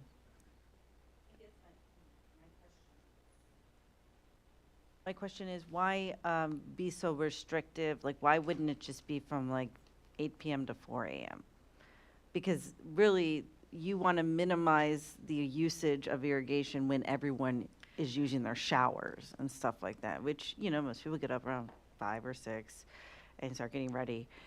If all the irrigation is done by then, why wouldn't, you know, you just eliminate that hours? So 8 PM to 4 AM would be over 2 days. So we could do like midnight to 4 AM and then 8 PM to midnight. Oh, I see what you're saying. Okay. You're trying to use the midnight.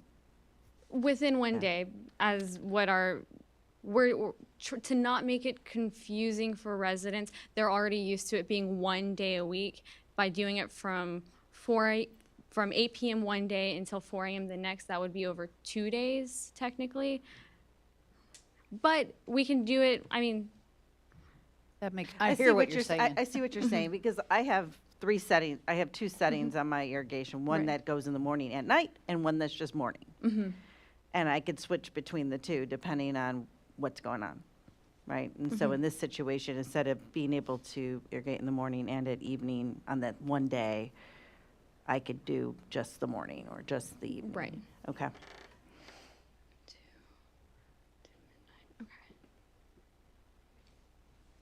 Yes. Have we looked at like Trinity Glen Rose and see what hours or anything that their restrictions allow or don't allow, and possibly mimic it after them if partially, would be my first question.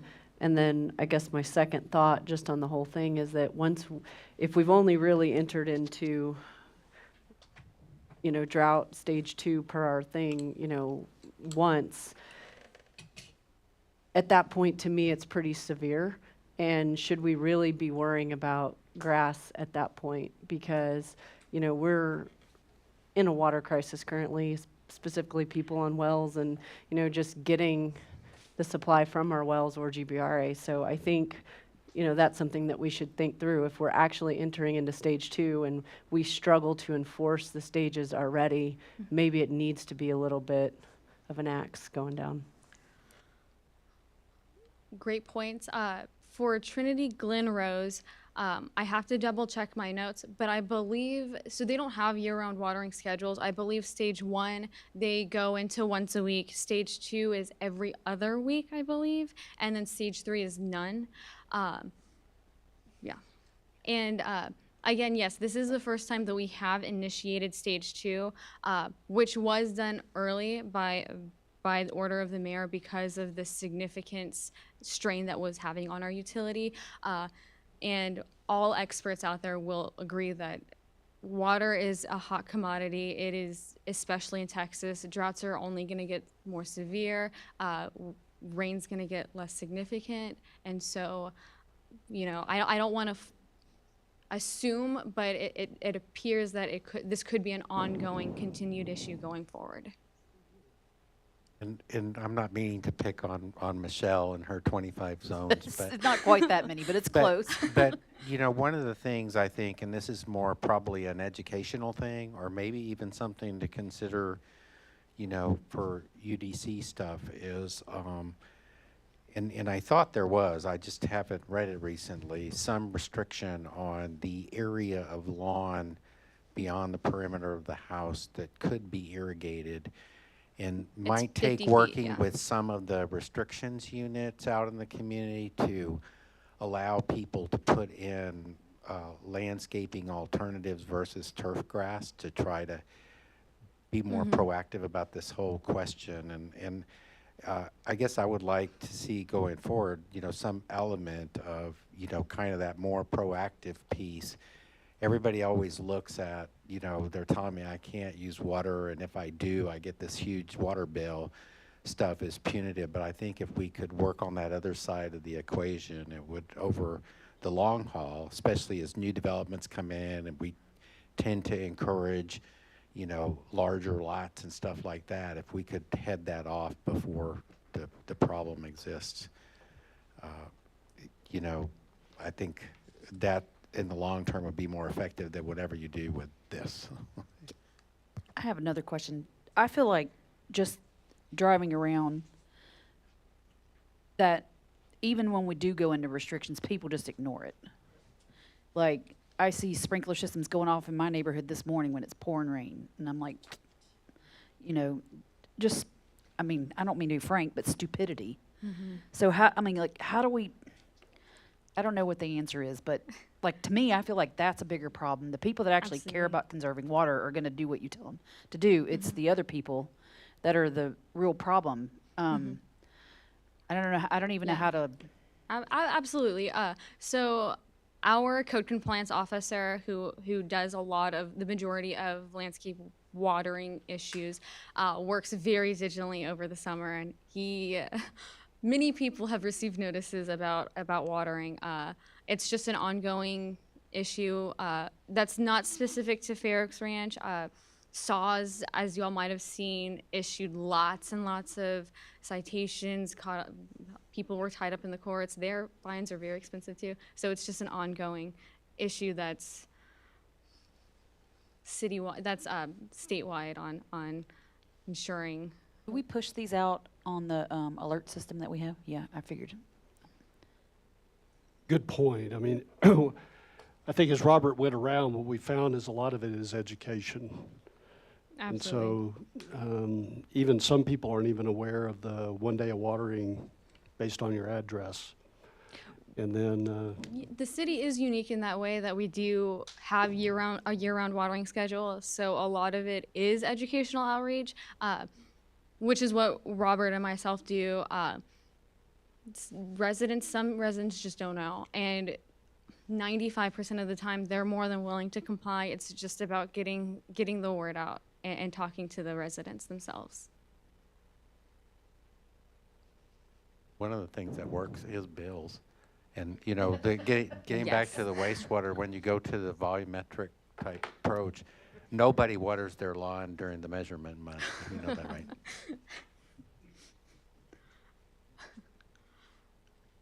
So going back to stage 2, the other 2 suggested restriction updates, swimming pools shall be covered by 25% of its surface area. Standard verbiage that's in many drought contingency plans. It's also in the template from TCEQ on drought contingency plans. So we thought about adding that. This would be more on a voluntary basis. Because we can't go out and look at people's yards or look at people's backyards, but just having it in there is something that would just help get the information out and more ways to help conserve water as much as we possibly can. Well, Kelsey, what does that mean? I left it pretty vague here. Sorry about that. Covering swimming pools by 25% of their surface area. There is. Some people can have like tarps that they can put on, or a lot of residents do pool floaties, pool toys, stuff like that, just to cover some of the surface area of the pool to help prevent evaporation. And the less water that's evaporated, the less your autofill turns on to refill that water. Lastly, golf course watering is limited to effluent and non-potable irrigation well water unless otherwise approved by the city manager or designee. At stage 2, or currently in stage 3, golf course watering is limited to only effluent. And so again, this is something to bridge the gap. Where at stage 2, they would be limited to effluent and non-potable irrigation well water only. The suggestion on that where it says unless otherwise approved by city manager or designee, my suggestion on that is there should be some, like a rule set or criteria, whatever you want to say, that would be used to make that decision. I realize there's always going to be that one more exception, but I think that kind of rule set for granting an exception probably ought to be passed under council's nose to make sure that they're comfortable with what would drive those exceptions. Good point. Okay, so now finally moving down to stage 3. Again, we're not looking to add anything of significance. What we're looking at is, so currently in stage 3, there is a drought restriction that says that there's a moratorium placed on landscaping and the construction of pools. All we're suggesting is to add some clarifying verbiage on exactly what that means. And so this would entail a moratorium placed on irrigation and pool permits. So the permit process behind that. Additionally, pools under construction during stage 3 shall be filled with water from a source other than Fair Oaks Ranch Utility unless otherwise approved from city manager. So Yes. would the moratorium on irrigation permits include new construction homes? Because a lot of people package that. So if it's part of the contract to build the home, would that be an exception? I'll have to talk, I'll look into that, but just thinking about it right now, there would have to be an exception because many of these houses are under contract and built months in advance before they're actually completed. So if that's something that's already in their contract, they would have to fulfill it. So that, just thinking out loud, that would, newly built homes would be an exception for the irrigation permits.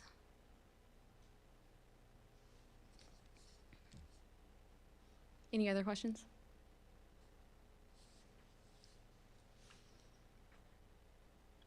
Moving on to suggested surcharge updates. So for residential surcharges, they would be lowered and in intervals of 5,000 gallons. So stage 1 would see a 5,000 gallon decrease. Surcharges would go into effect at 20,000 gallons. Stage 2, 15. Stage 3, 10. And I do have some data on our current water consumption coming up. Secondly, currently there are no commercial surcharges in place for our drought contingency plan. So a suggestion is to add commercial surcharges, which would be initiated in intervals of 10,000 gallons, starting at 50,000 gallons for stage 1, going down to 30,000 gallons at stage 3. So a little bit of data on Fair Oaks Ranch utility customer water consumption. Based on suggested surcharges, we thought this would be important information to show you. 70% of our residents, of our utility customers, of our utility customers already use under 20,000 gallons. 52% of them use under 15,000, 34% use under 10. So by initiating these drought surcharges, they would be targeting our high water users as a way to try and get residents to use and conserve more water. Use less water and conserve more. And then we wanted to provide you with just a residential water average that we have. As you can see, the average is very, very dependent on what time of year. So we wanted to break it out into our most significant and most or severe and lesser. So summer months, and this is from this past year. It's all 2022 data. For the summer, our average water utility customer, residential water utility customer, used 19,000 gallons a month. And over the winter, in contrast, 8,395 gallons. And so this is kind of a good way to see how much water is used when not irrigating, because during the summer months, you don't run your irrigation. Summer is whenever you do irrigate a lot. So it just kind of shows how much water, just household water is generally used. Yes. Did you actually run the numbers with like a 4-month winter period to compare it to a 4-month summer period? Because that's 3 months versus 4 months, so I'm sure it's a little off. Does that make sense? So I did do 4 months for summer and then 3 months for winter because June through September is our highest water usage months. And so that's when, and it's the hottest part of our year. Winter months, we have a very short winter. Residents we generally see a jump up in water usage in March because that's whenever it starts getting warmer, and that's whenever residents start watering and also filling up and fixing up their pools as well. November as well is still a very hot month and people irrigate a lot. So we chose months where we see the highest consumption versus the months that we see the lowest consumption.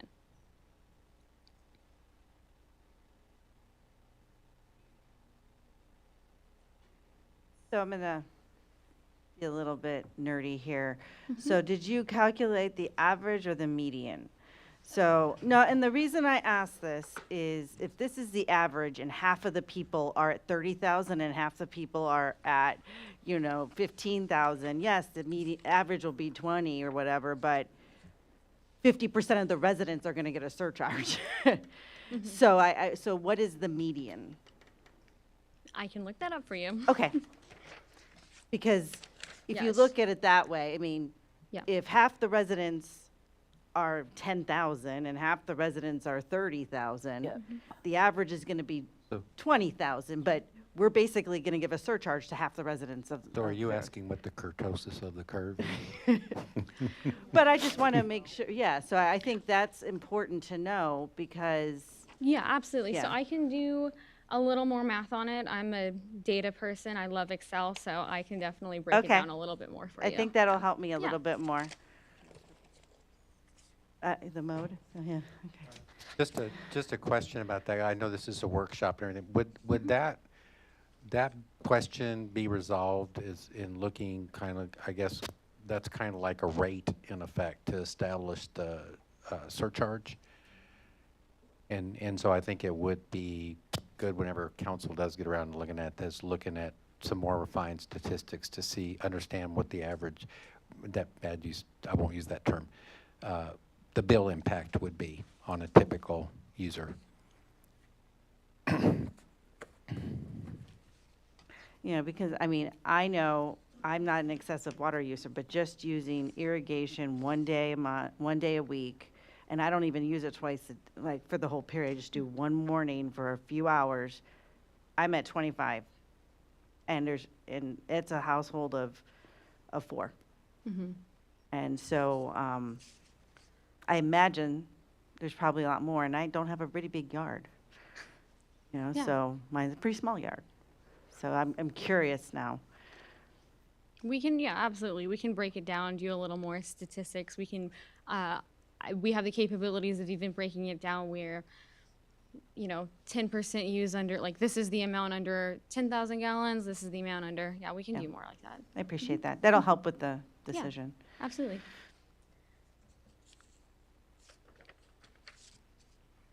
Any other questions at this point? No?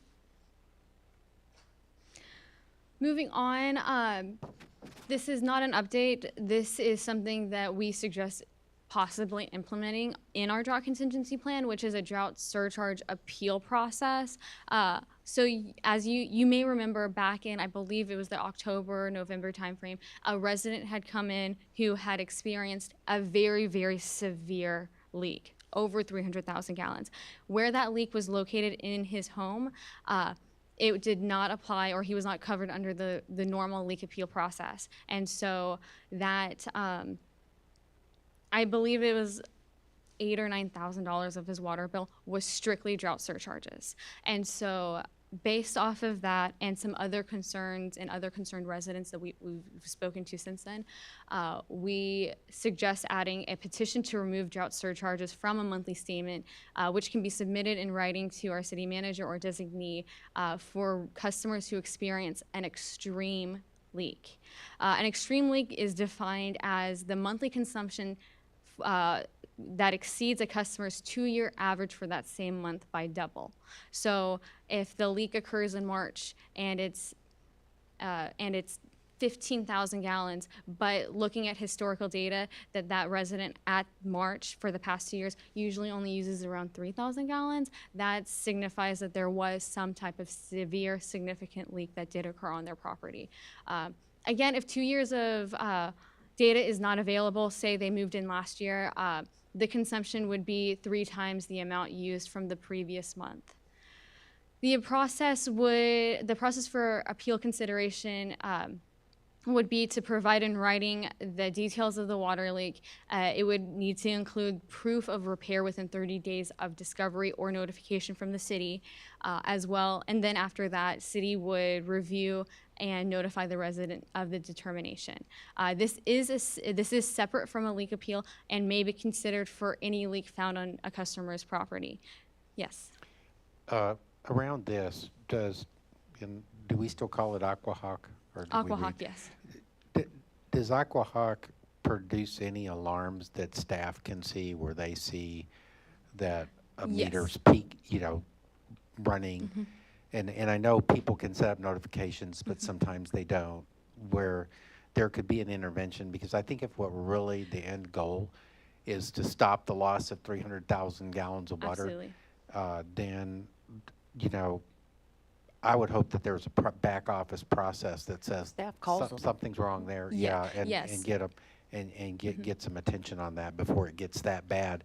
And with that being said, I think there should be, with this and a lot of other things, the homeowner still has a duty to mitigate to some extent, right?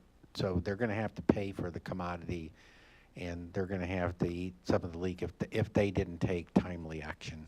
That's just my philosophical viewpoint. Yes, so Aquahawk does send notifications and alerts to the residents. We have like administration accounts. So yes, whenever a notification is sent to a resident, we also can see it on the back end. So just for clarification, if they haven't set up notifications, would you see an alarm Yes. that says there's a meter running wild? Correct. Even if they don't have an account, they haven't set up, they have never logged into Aquahawk, we still have we have access to see all of the alerts that Aquahawk sends out. Also, if a resident has not set up an Aquahawk account, they actually still will receive notifications, alerts, calls, what have you, even if they haven't set up an account as well. I have a quick question, because I believe the gentleman that came in with that was a toilet that was leaking while he was out of town. Correct. So with that one, like I'm looking on here and it says that you have to have proof that it was fixed. I mean, I don't know about the rest of you. I would fix that myself. I'd go buy the new parts and put it in my toilet. I'm not going to hire someone. So what's the proof in that case? Like there are small minor repairs, or your sprinkler busts. I'm going to dig a hole and I'm going to replace it myself. I'm not going to pay someone to do it. So what's the proof there? I mean, is that a dumb question? No, it's not. No. I take a picture of my muddy hands. I have the joy of dealing with the leak appeals, so so no, it is not a dumb question. I mean, I guess usually when a resident submits a leak appeal and it has been done at home, I'll ask for, okay, can you provide some kind of receipt? We do look and see, okay, was it done in a timely manner? Because there are some stuff. I'm a big type of DIY guy, so I do the same thing. I'm kind of hate calling people to help me. So yes, I would do the same thing. I'd repair it and basically submit a leak appeal form and explain this is what I did, this is what was wrong with it. So we'll ask for details, like let's say it's just a stuck flapper, we'll ask them, okay, hey, when did you stop it? What was wrong with it? And try to get more details out of it, have them write it down. We'll also check Aquahawk because we'll be able to tell. We're able to look at it and break it down by the hour and say, okay, hey, yeah, we can see you fixed it at 7 o'clock. We spoke to you earlier today at 4. Thanks for taking care of it. So, we're pretty open to work with the residents. I mean, our goal is never to hit them with the surcharge on purpose. It's really more for irrigation purposes than that. So, I mean, we did have 2 cases this year. One was like $8,000 the surcharge fee, and I think another one was almost the same amount. So some of our residents are on fixed incomes in that, so it's just trying to work with them and help them out. Well, especially people when they're out of town and they're not, that gentleman I remember saying he didn't recognize the number, so he didn't pick it up. So do they leave voicemails? So we do. Okay. So in that situation, for example, I mean, we reached out to him. I think Aquahawk reached out to him several times. If the account isn't set up, like Kelsey said, Encode still pulls that information and calls them. So even if they aren't set up for Aquahawk, they're still going to get a call. They're still going to get an email. Basically, you guys are doing your part to try to make sure you can we even reached out to them. I think at one point I finally made the call because we were explaining to the gentleman, we need to shut the water off. You're not there. They don't believe we have a leak. They didn't want to listen to us. I think Kelsey and even Steven came to me and I was like, just go shut it off. I don't care what they say. I'll deal with the repercussions at the end because of that man, I turn my So- toilets off whenever I leave my house now. So. But it is a lot of education and getting it out there that the residents understand that Aquahawk is there to help them. So I think going this the first time in the stage 2 really kicked it into some people to understand that you can lower. We had a lot of residents I know that called in and asked, how does Aquahawk work? What can they do? I walked people through, hey, lower your system to 10 minutes rather than 20 minutes, and this is how you can get under that threshold. And so stage 2 really brought in a lot of education for Aquahawk. So Thank you for that. yes, ma'am. And to clarify, one point is that a leak appeal, whenever a resident is approved for a leak appeal, they're still charged for all of the water that they use, but it's at the lowest tier rate. Contrary to the drought surcharge appeal, so they would still be charged for all of their water usage, but the drought surcharge exclusively would be taken away.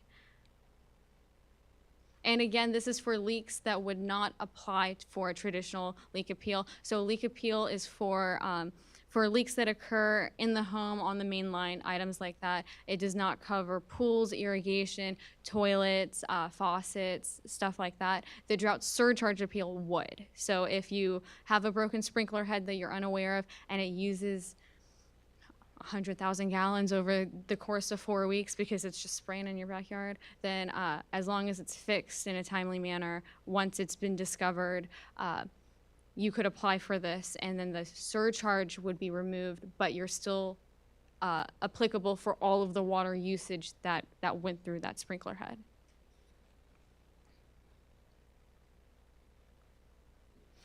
And so this is just a summary of some of the suggested updates.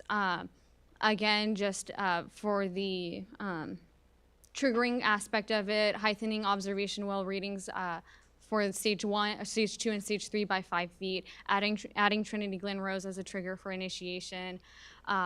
For restrictions, it's adding the verbiage for the landscape watering permit to the drought contingency plan, so you don't have to look in a separate document to find that information, as well as adding an exception for new lawn purchases within 7 days prior to a stage 1 initiation, shortening watering times, golf course irrigation to effluent and non-potable at stage 2 as well, and then of course the residential surcharges starting at would be heightened, and in increments of 5 for residential, and commercial would be initiated starting at 50,000 gallons.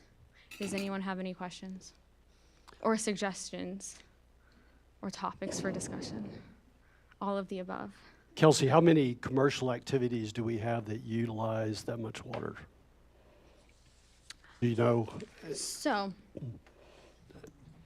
I guess my question is really, is it just the club? Or do we have other? so our commercial establishments, if I can find it in this giant binder, it's about 40, we have about, right here. There's about 40 to 45 commercial accounts. That being said, some entities have multiple accounts because they have different irrigation wells.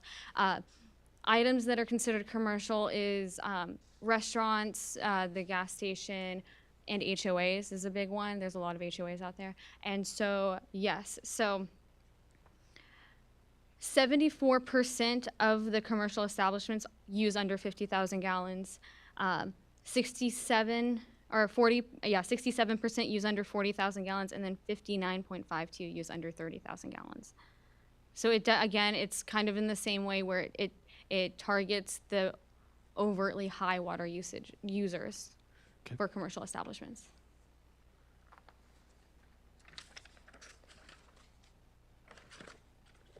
Go ahead.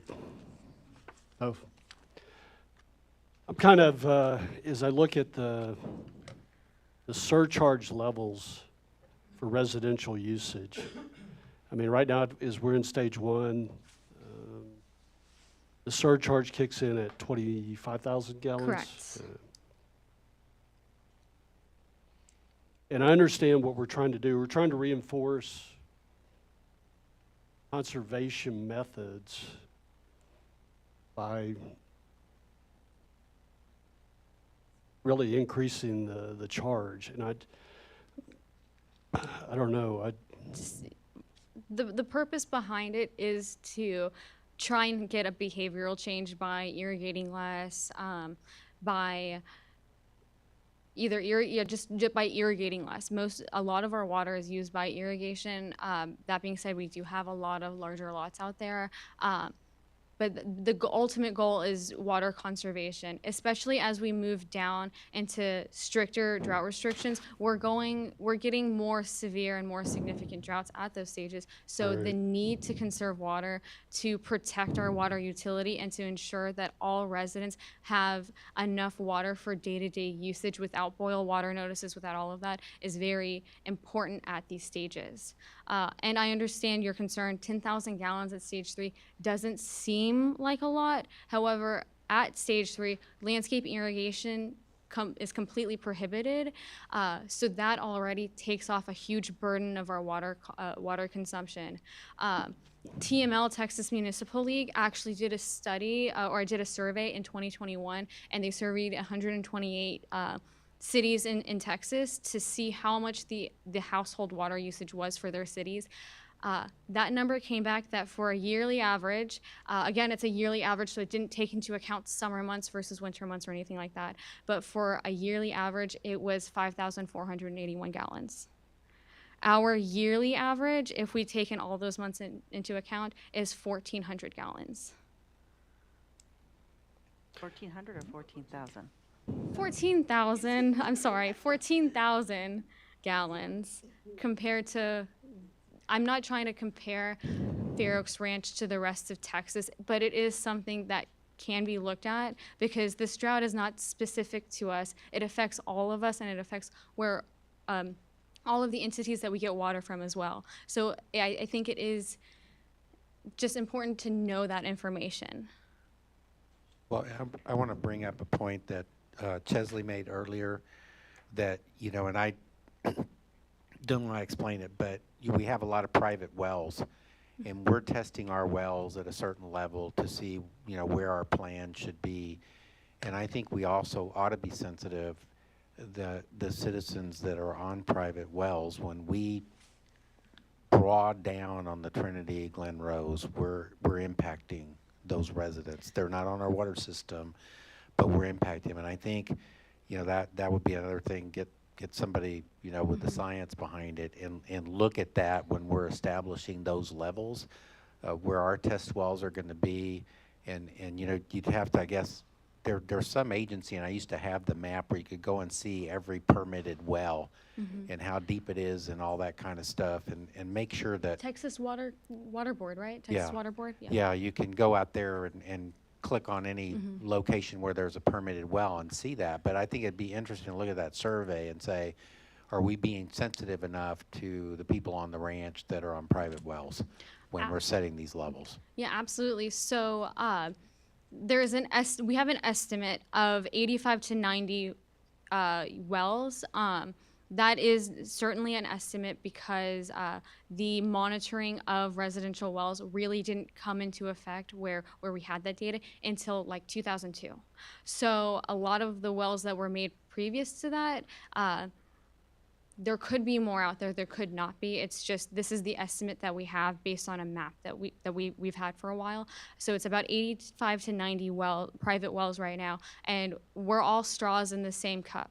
So the more water we use as a utility, and the lower our aquifer and our observation wells get, the residents who are on private wells, their water level is dropping just the same. And so that is something to take into account, that though they are not part of our water utility, this does impact them as well. And they don't have the capability of going out there and saying, hey, GBR, send me a little bit more water so I can keep my Right. storage full. Yeah. Exactly. One more comment. If no Go one ahead. else says. Kelsey, I can tell, this is just kind of a side comment, but I can tell this is not only your job, but you have a passion for it. And I appreciate that a lot. And I think you did a great job. Thank you. To kind of go off of that side point, I've been working on this. So I've been here for a year. My 1-year anniversary with the city was April 4th, so like this past week. And I believe drought contingency plan updates were assigned to me in May of that year. So this has been a very long project that I've been working on. So there is a little bit of passion in my voice. I love it. Love it. Any other questions? Questions from anybody here tonight? Anything else? Yes, so I did, I am seeking guidance from council on what they would like to see. We can come back with written updates in an ordinance form as a first reading. We're just looking to see what y'all's thoughts are. If you'd like us to move forward, is there anything specifically that you absolutely want to see, or if there's anything specifically that you absolutely don't want to see? Can you And go back one slide? One slide? Or 2, 3, there you go. Those are all the recommendations you're making for changes to the drought contingency plan? Correct. The only two items that are not put on here are is the ones that we're just looking for clarification. So the stage 3, the moratorium on landscape and watering permits, or no, excuse me, on irrigation and pool permits. That's just adding clarifying information into there, which also ties into pools under construction while we're in stage 3 would have to get water from an outside source other than Fair Oaks Water Utility. And the only other one is adding the landscape watering permits at stage 1 to the drought contingency plan. It's already outlined in our water conservation plan. We're just trying to seek, but other than that, everything else is included on this slide. Yes, so that is just adding the clarification to what that drought surcharge or that drought restriction is. So clarifying, adding, yeah, right there. So does it already have a swimming pool comment under stage 2? Stage 3, yes. Or, I'm talking about stage 2. Is there already a swimming pool comment? Oh, I'm sorry, I missed that. Okay. Good catch. No, swimming pool is not already in stage 2. I apologize. So you would be adding that as well? Correct. Sorry. So, So I this don't- is a better slide to see. yeah, I on. don't really have a problem with any of this stuff, except you did comment that there's really no way to enforce the third bullet. So maybe shall isn't the right word.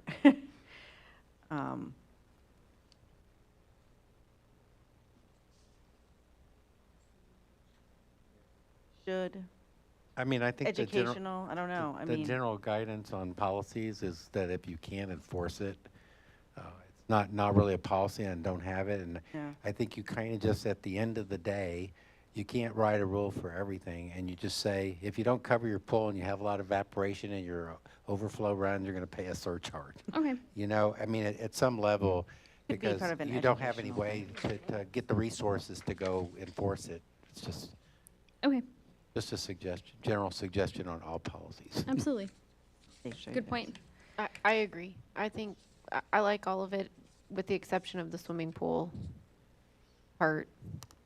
And we could always do, educational things like the city does, putting out Mailers. helpful tips and things like that. Okay. You know, this year we went into stage 2, and we were on the verge of going into stage 3. And stage 3 is significant. I'm all for, it's a lot of education, I believe, in gaining people's attention as we enter stage 2. Because that's where we're really taking it, and I would say seriously, but we are really into a drought contingency effect when we go into stage 2. Correct. Absolutely. It is, the goal is to see significant changes in our water usage Right. to ensure the quality of water that we have in our utility and to ensure that household water usage will always be there and readily available for all residents.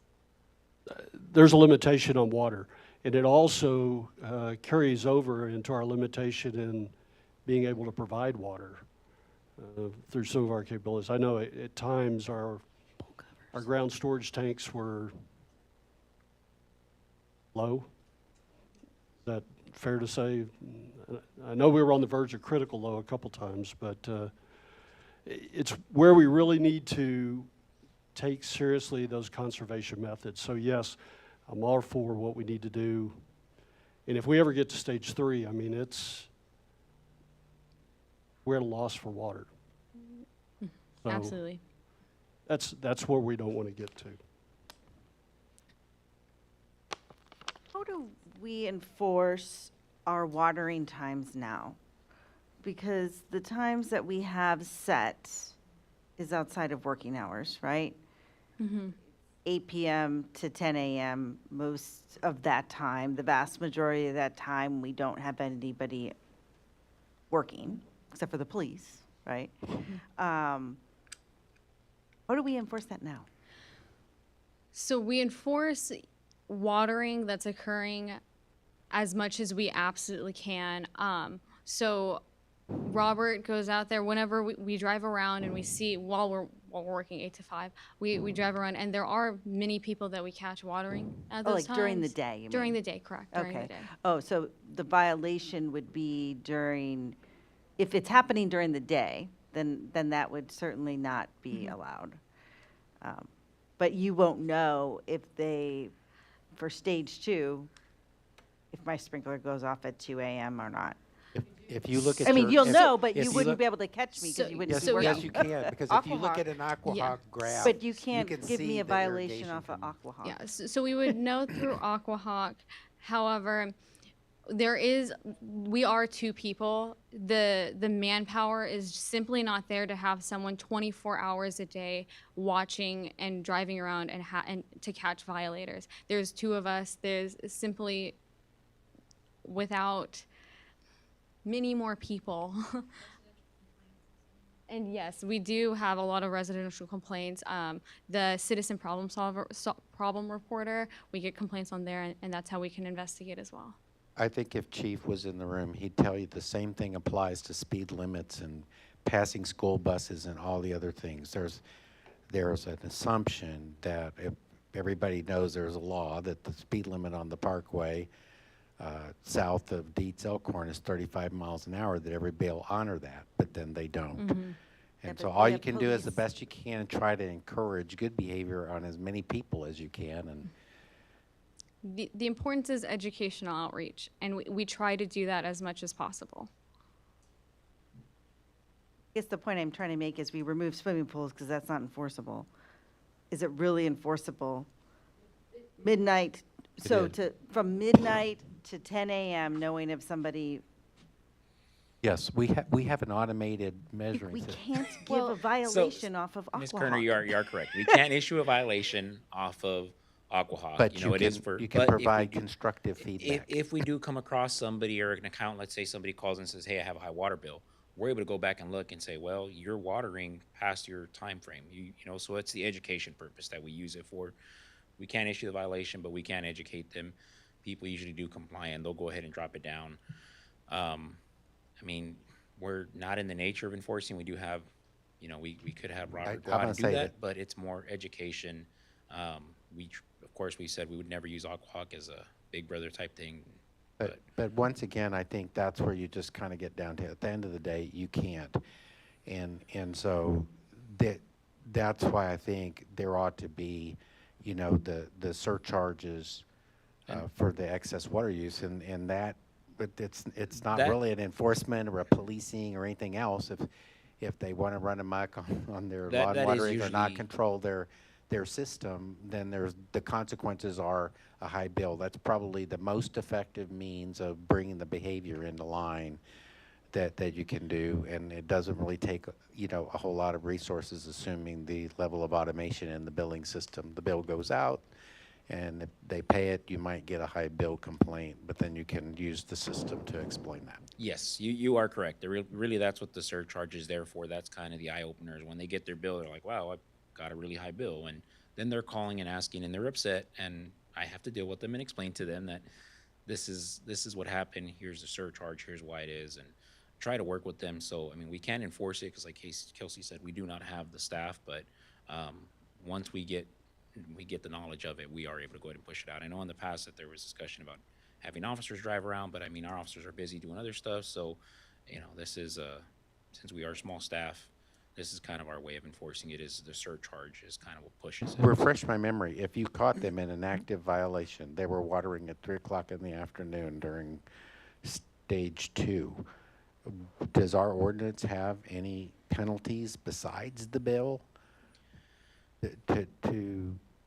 I don't recall, but I believe we can issue, I think we can issue a citation.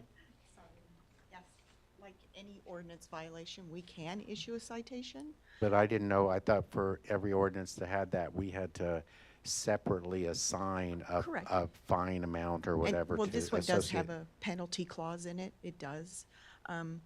Our historical pattern is, if it's a first-time event, we'd like to educate and not write a ticket. If it's somebody that it is repetitive, yes, we probably would write a ticket, and that would come from the police department, because our code enforcement is not enforcement, it's compliance.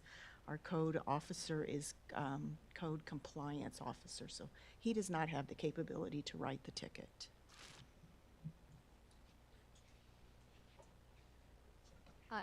So the goal is educational outreach first, and yes, so whenever you do irrigate more than what you're supposed to, you will see an increase in your water bill. And so by implementing surcharges at the rate that's suggested, will help combat some of that watering usage as well. Yes. Just kind of curious if you guys, and you may not have the answer to this, and that's fine, but when the surcharges start up, I'm assuming it's in the summer, do we have a lot of complaints surrounding those, or does a good percentage of our population just say, yeah, I'm going to water and pay it? I'm just kind of curious, because I know a lot of people, specifically friends of mine, that water all the time, and they're like, oh yeah, in the summer I just budget and plan for excess water bills. And so I'm just curious if we have any idea. So yes, I sit next to the utility clerk, and I also get a lot of calls. Yes, especially when they're first initiated. So the first month that drought stage 1 surcharge was initiated was May. There was definitely a lot of phone calls. There was even more phone calls at the July billing whenever drought stage 2 was initiated. So yes, we do get a lot of calls regarding it.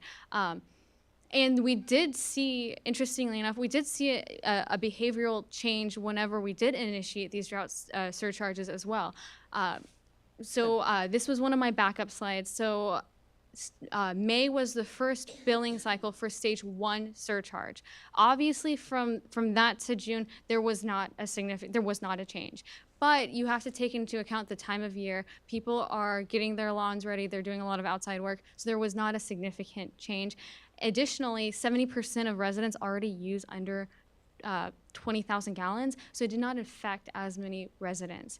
Unlike whenever the stage 2 surcharge, which is at 18,000 gallons, went into effect. So stage 2 started in June, but the first month that was billed at that 18,000 gallon surcharge was July. So residents got that July bill, saw that surcharge at the very beginning of August.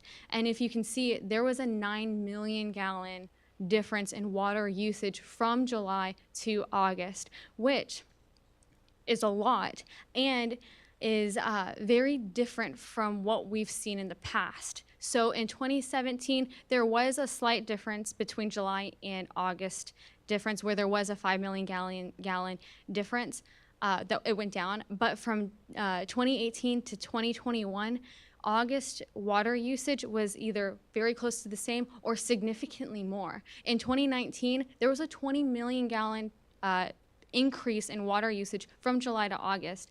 In 2021, it's about, like 14,000 gallon difference as well, where it increased. 2022, there was a decrease. So that does show that there was a behavioral change once drought surcharges at 18,000 gallons were initiated and shown to our residents. That was what I was getting to. It seems like, to me, in looking at this, that the plan worked. You know, the behavior Absolutely. that we were trying to accomplish by doing that, it reduced the water usage, which is the end Correct. goal. And so Correct. I know a lot that we want to educate people, and I agree that we should educate people. But at the same time, if you force somebody into doing what it is you want them to do, it's a good thing as well. And you can see it right there. So, thank you. So as far as the timing of the sprinklers versus the swimming pool, it seems like there is a built-in consequence for watering outside of the time period, and that is the higher water bills. Correct. And there is no consequence built in for the swimming pool partial coverage. Also, you can see from the road if Kelsey was driving around at 10 o'clock at night on her way home from a council meeting, somebody watering, Correct. you know, and it wasn't their day Right. to water. You could, you know, that could potentially be enforceable, as opposed to Kelsey's not going to go walking around on private property and trespassing into people's backyards to see if their pools are covered. Yeah, absolutely. And we definitely, we can take the pool covering out. But if it were implemented, if a pool was in this side of the road and we saw, and code compliance saw that it was uncovered, it would also be an educational outreach. Robert's, he'll knock on your door, he'll talk to you, he'll send you letters, he'll make sure to get in contact with you. So that could be another educational outreach thing. However, it would be to a lesser capacity and a lesser significance than landscape irrigation. There actually is, though, a built-in consequence if you think about it, because if I don't cover my pool evaporates quite a bit quicker. So I'm going to be using more water to fill up the pool and charge the surcharges. So, I mean, there is technically a built-in consequence, if you will. So I just. Yeah, I it's like think- an indirect consequence. I mean, I'm Yep. just talking about specifically to having things on your pool. And if you don't have it on the pool, you get in trouble for not having it on the pool. We can't enforce that. I mean, there's just, without trespassing 99% of the time. And that would be also unless we're doing, you know, throwing pool floaties in your thing, you know, that would make people go out and buy something to cover their pool. And I can tell you, it would be extremely difficult for the size of my pool to buy even a tarp to fit 25% of it. And then stake it down, have your dogs not, you know, or child get attached into it and drown them. And yes, tree limbs, all those things. So I think it's a. Take it out. Got it. I kind of feel the same way about the watering hours for stage 2. I mean, people change their behavior because the surcharge goes up. If I'm irrigating the same every day, and then all of a sudden this month I get a much bigger surcharge, I'm like, oh, I'm going to irrigate less, and I'll do that on my own, right? I mean, that's the point of the surcharge. Why change the hours when it's clearly someone's not driving around from midnight to 6 a.m. trying to enforce it? It's self-enforced by the surcharge. So. I think the main thing on the hours to me was never not to water during the heat of the day. And, you know, again, I think we talked about that as looking at that and how much of a difference that makes and take into consideration the health of the lawn, because actually if people maintain healthy turf grass, water it properly, then it doesn't need as much water. And they're not trying to bring back a brown dead lawn that's really fungus and not heat The exhausted. current hours already take that into account. Yeah, that's what I'm saying, basically, is that, you know, I have mine set to start at 3 in the morning and finish by 7 or something like that, so. Yeah, because the violations would occur during the day. But not with this. So that's what I'm saying. In stage 2, you're saying you could only water from 8 p.m. to midnight. Right. So, Right now, they could only water from 8 p.m. to 10 a.m. So the only difference is from midnight to 10 a.m. when no one's going around and looking anyway. The only but thing. they can water during that time. The goal would be for the Not during stage volunteer. 2. Not in stage 2. That's what we're saying. In stage 2, we're saying you can't. The only consideration that I had about that was, were they trying to do some demand side management? And the response did come back to say, during those morning hours when everybody's waking up and taking showers and doing that kind of stuff, you reduce the demand on the system. I happen to know some people in Garden Ridge, and they were looking at this issue And what they found out, they have a lot of large acre lots similar to here. And during the irrigation hours, they did not have enough water pressure to fight a fire. So it can be a consideration. And so I think there could be, again, kind of educational thing, and it'd be nice if we can help manage the system better by altering the hours somewhat.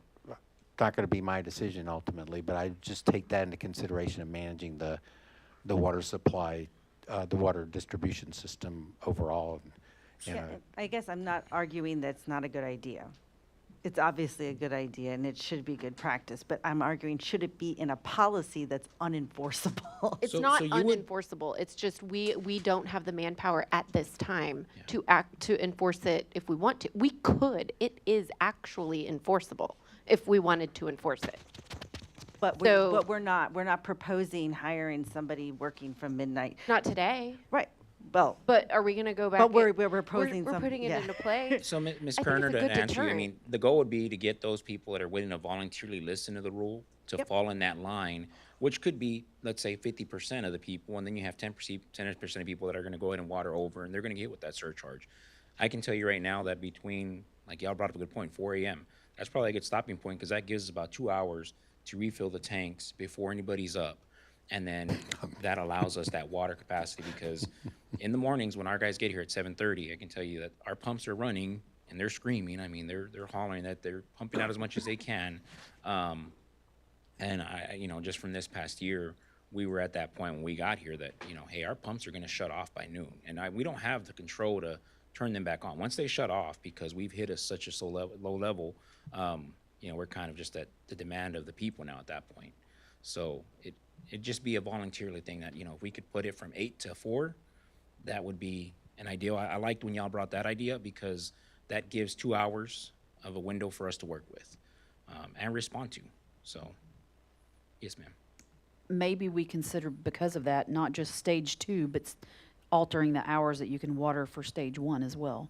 I'm not saying necessarily decrease them, but have it stop before people get up and start taking showers.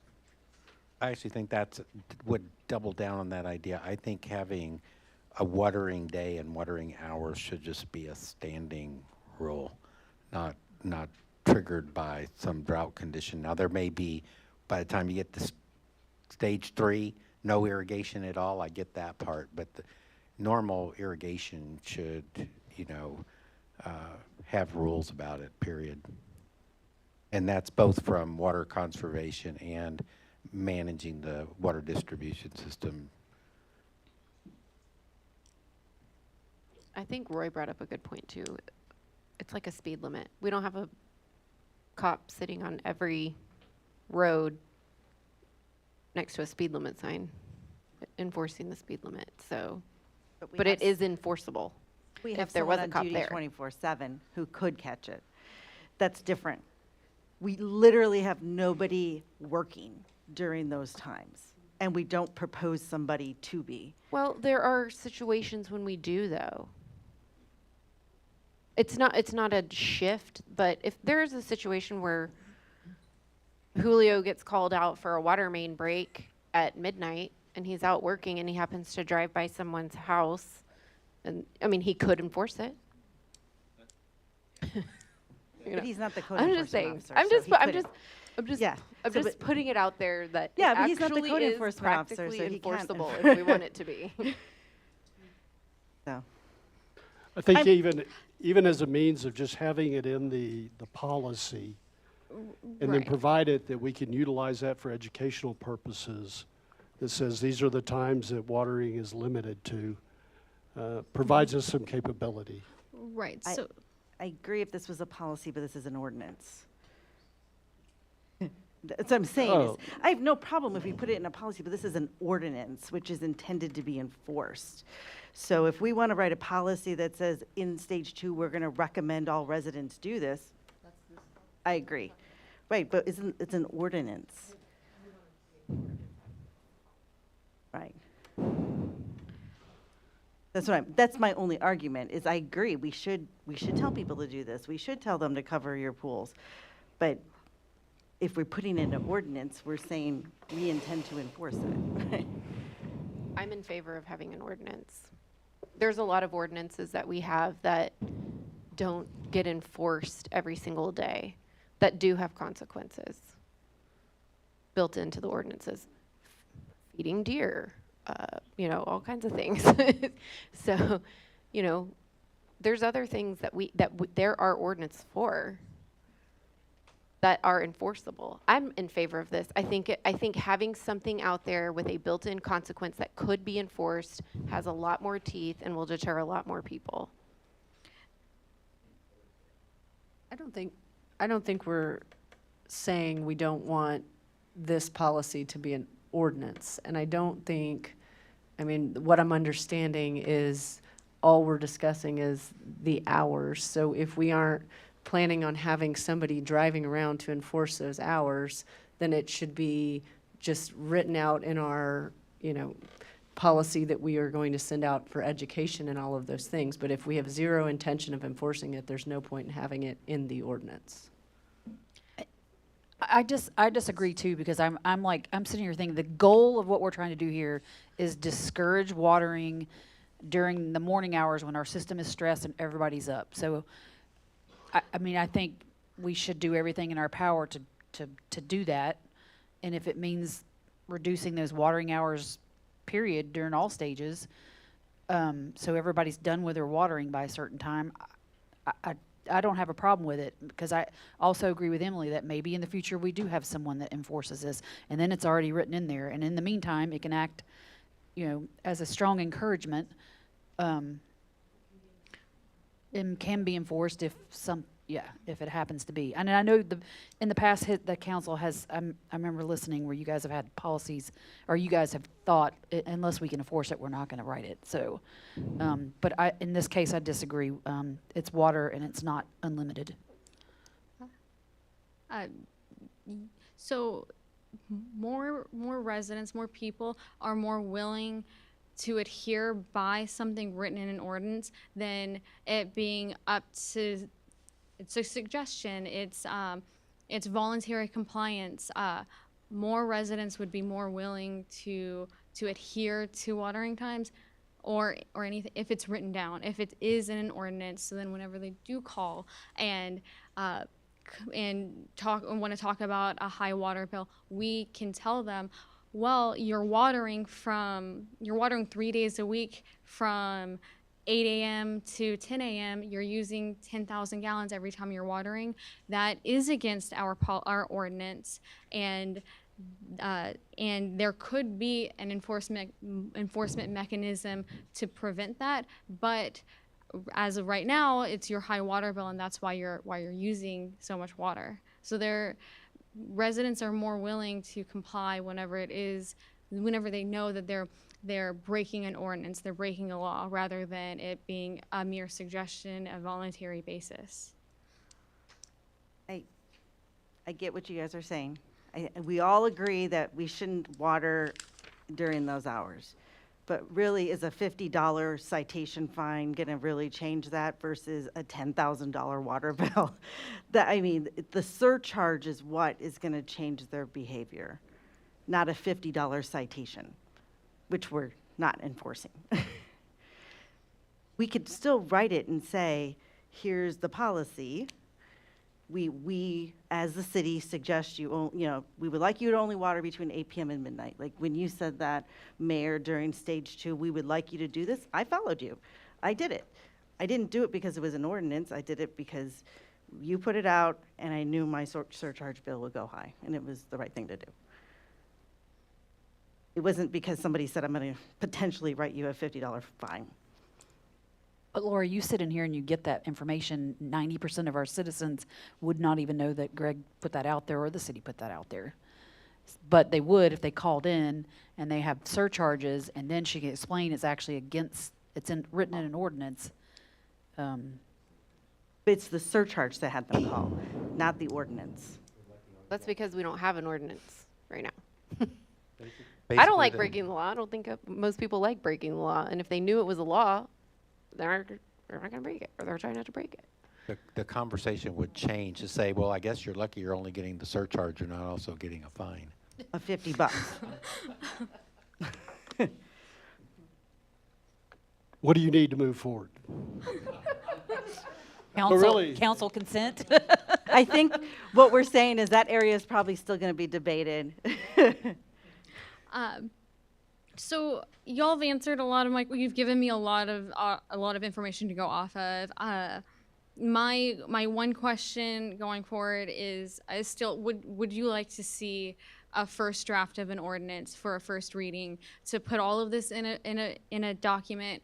We can go over it a little bit more. I can provide the data, a little more data on the water usage breakdown, and then we can see what we need to edit from there. So you're proposing that you'll bring it back to council for review one more time before we take it to a first reading? No, I think we'd need a first she was reading. going to write the first reading. Are you going to bring it back for a first reading? I'm bringing it back for a first reading. If we bring it back for a first reading, then we can go through it, right, line by line, and if there's a line we want to take out or whatever, and we make a motion to Can have a second take that first out, we reading. can vote on just that line to rework the ordinance and then bring it back again? Is that how that would work? Okay. And then I believe, Dan, right, you bring it back for a second first reading, right? Right. But that's the way we would Well, if you figure out revise what it, stays yeah. in and what stays Yeah, out. if you Right. revise it in the first reading, then the second reading will be the second reading of what we had voted on. Okay. Yeah. Okay. So you're going to make the adjustments and we'll see them at a first reading sometime in the future. Yes. Okay. Absolutely. Thank you. Thanks, Kelsey. Thank you. Thank you.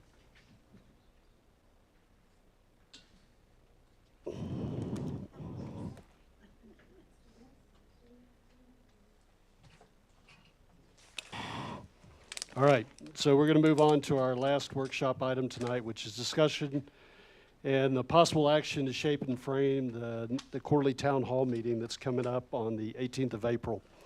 The two topics primary topic that we've decided on is the expansion of the wastewater treatment facility, with a secondary topic on disaster response. And what I would propose, and we'll start off with, is similar to the same format that we did with the transportation town hall meeting, to have council there up front, and we'll have all the residents or those that come in seated in the main area. My proposal would be that since we're talking about the expansion of the wastewater treatment plant, I'd spoke with Grant, and possibly a 10-minute presentation that really gave the overviews of the big areas that we're looking at as part of the wastewater treatment plant expansion.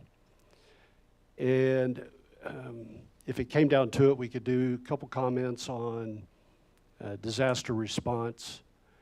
And then really it'd be to move through that as quick as possible, because I believe a lot of the comments that we got from the previous town hall meeting is that where individuals got the most information was at the breakout tables. And that's where they got to actually see the information and ask questions, and where we also got the most feedback was at the breakout tables.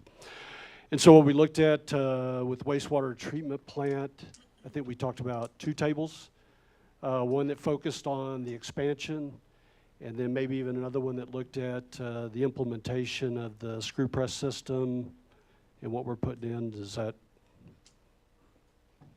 or do we just talk about drought one or stage one and phase one and phase two?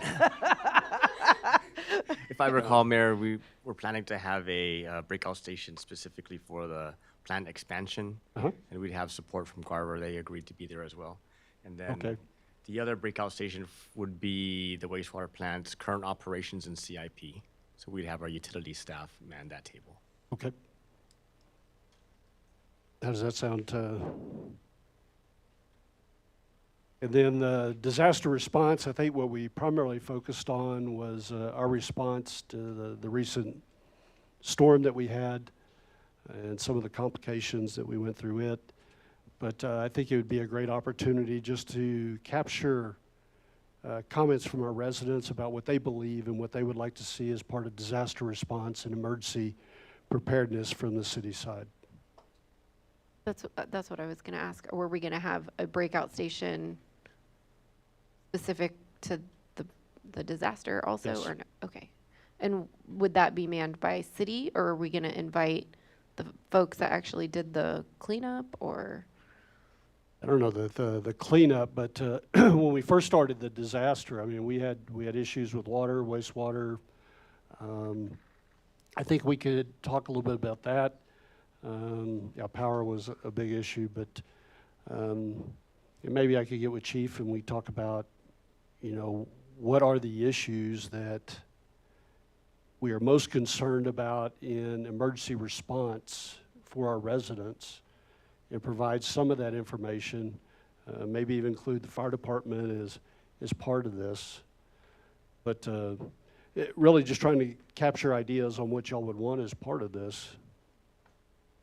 Mhm. I think that it would also, in my eyes, be important to at least have a high-level thought or idea or poster or whatever, however we want to do it, on what we currently do, or our, currently how we're prepared. We have generator, or we have this or that, so that people who know or don't know what we have for emergencies. I mean, we approved in the budget the gas, having a fuel station or whatever. So what we've already done to prepare, if that makes sense. Like, Okay. at least a little poster on that. Like Nothing generator major. backups to all our pump stations and Yeah, wastewater. I mean, they did some really What we have awesome available. presentations before, in the last one we did, and so I'm just thinking, a couple pictures and just some high-level bullets on, here's what we've already thought of, so that people know that we are thinking about this, and here's how we deal with these things.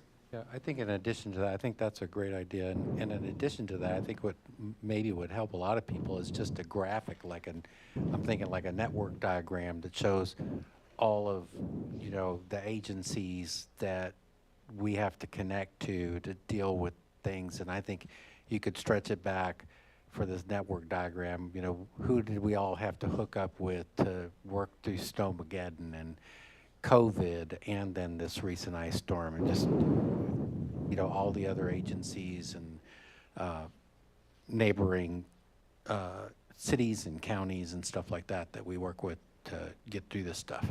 And, I mean, it even comes up like the stories, and where's Julio again? When we have to go in there and try to help fix the, GBRA so that we can get our Canyon Lake water and stuff like that, the things.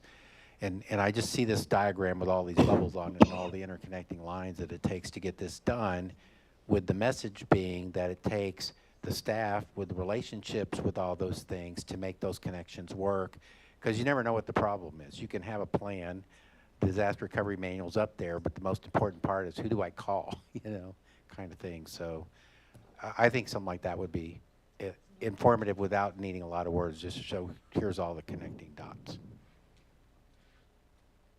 As the person who proposed this topic, it was actually intended to be a very small topic, specifically related to the disaster response to the recent winter storm.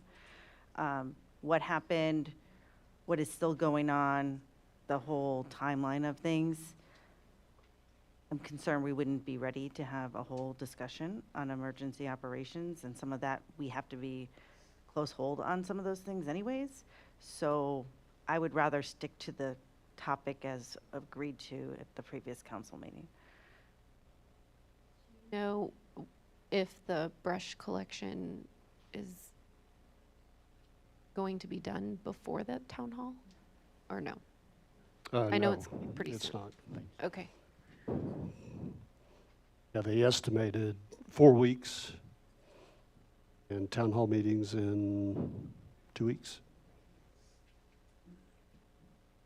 I know a lot of people are interested. The questions I always get is, how much brush was there? And, they're simple questions, but it seems like everybody's very interested in that. So if we had some sort of data, at least. Yeah, it'd be easy to provide some Yeah. updates to that. Will it be done? Not likely. Right. But we should be a good Kind of chunk through some the county real-time by then. data. Okay. Was everybody okay if we gear this towards just focusing on our response to the recent winter storm. Yes. Okay? Does that give us enough to, Yeah, we'll take it back and workshop it. all right? Well, that completes, anything else we need on that? Any other questions? That completes all that we have on the agenda for tonight. Any announcements from council members?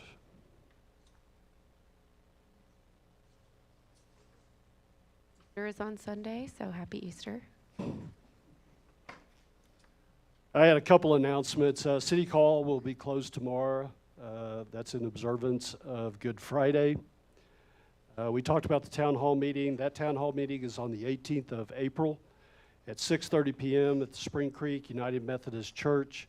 And we are covering the two topics about the wastewater treatment plant and our disaster response from the recent winter storm. And then the last item I had is the Junior Police Academy is coming up this summer. Our police department is now accepting applications, and I believe they're accepting them through 19 May. And I believe you told me you already had 20-something already signed up, 22? And do you have a max? No max. All right, so accepting applications through 19 May.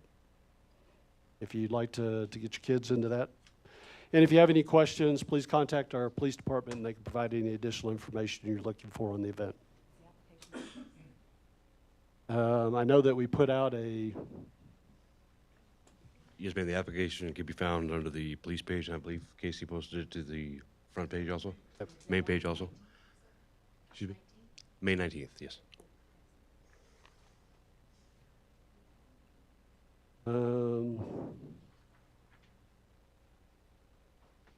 Got any announcements from your end?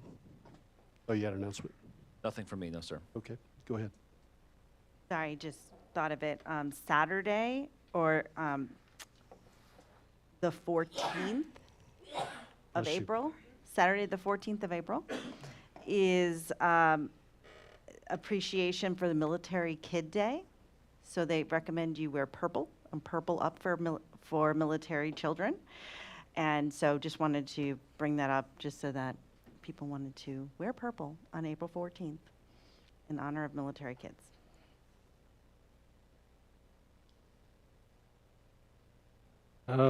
Is there any item that a council member would like added to a future agenda item? Future agenda, sorry. No?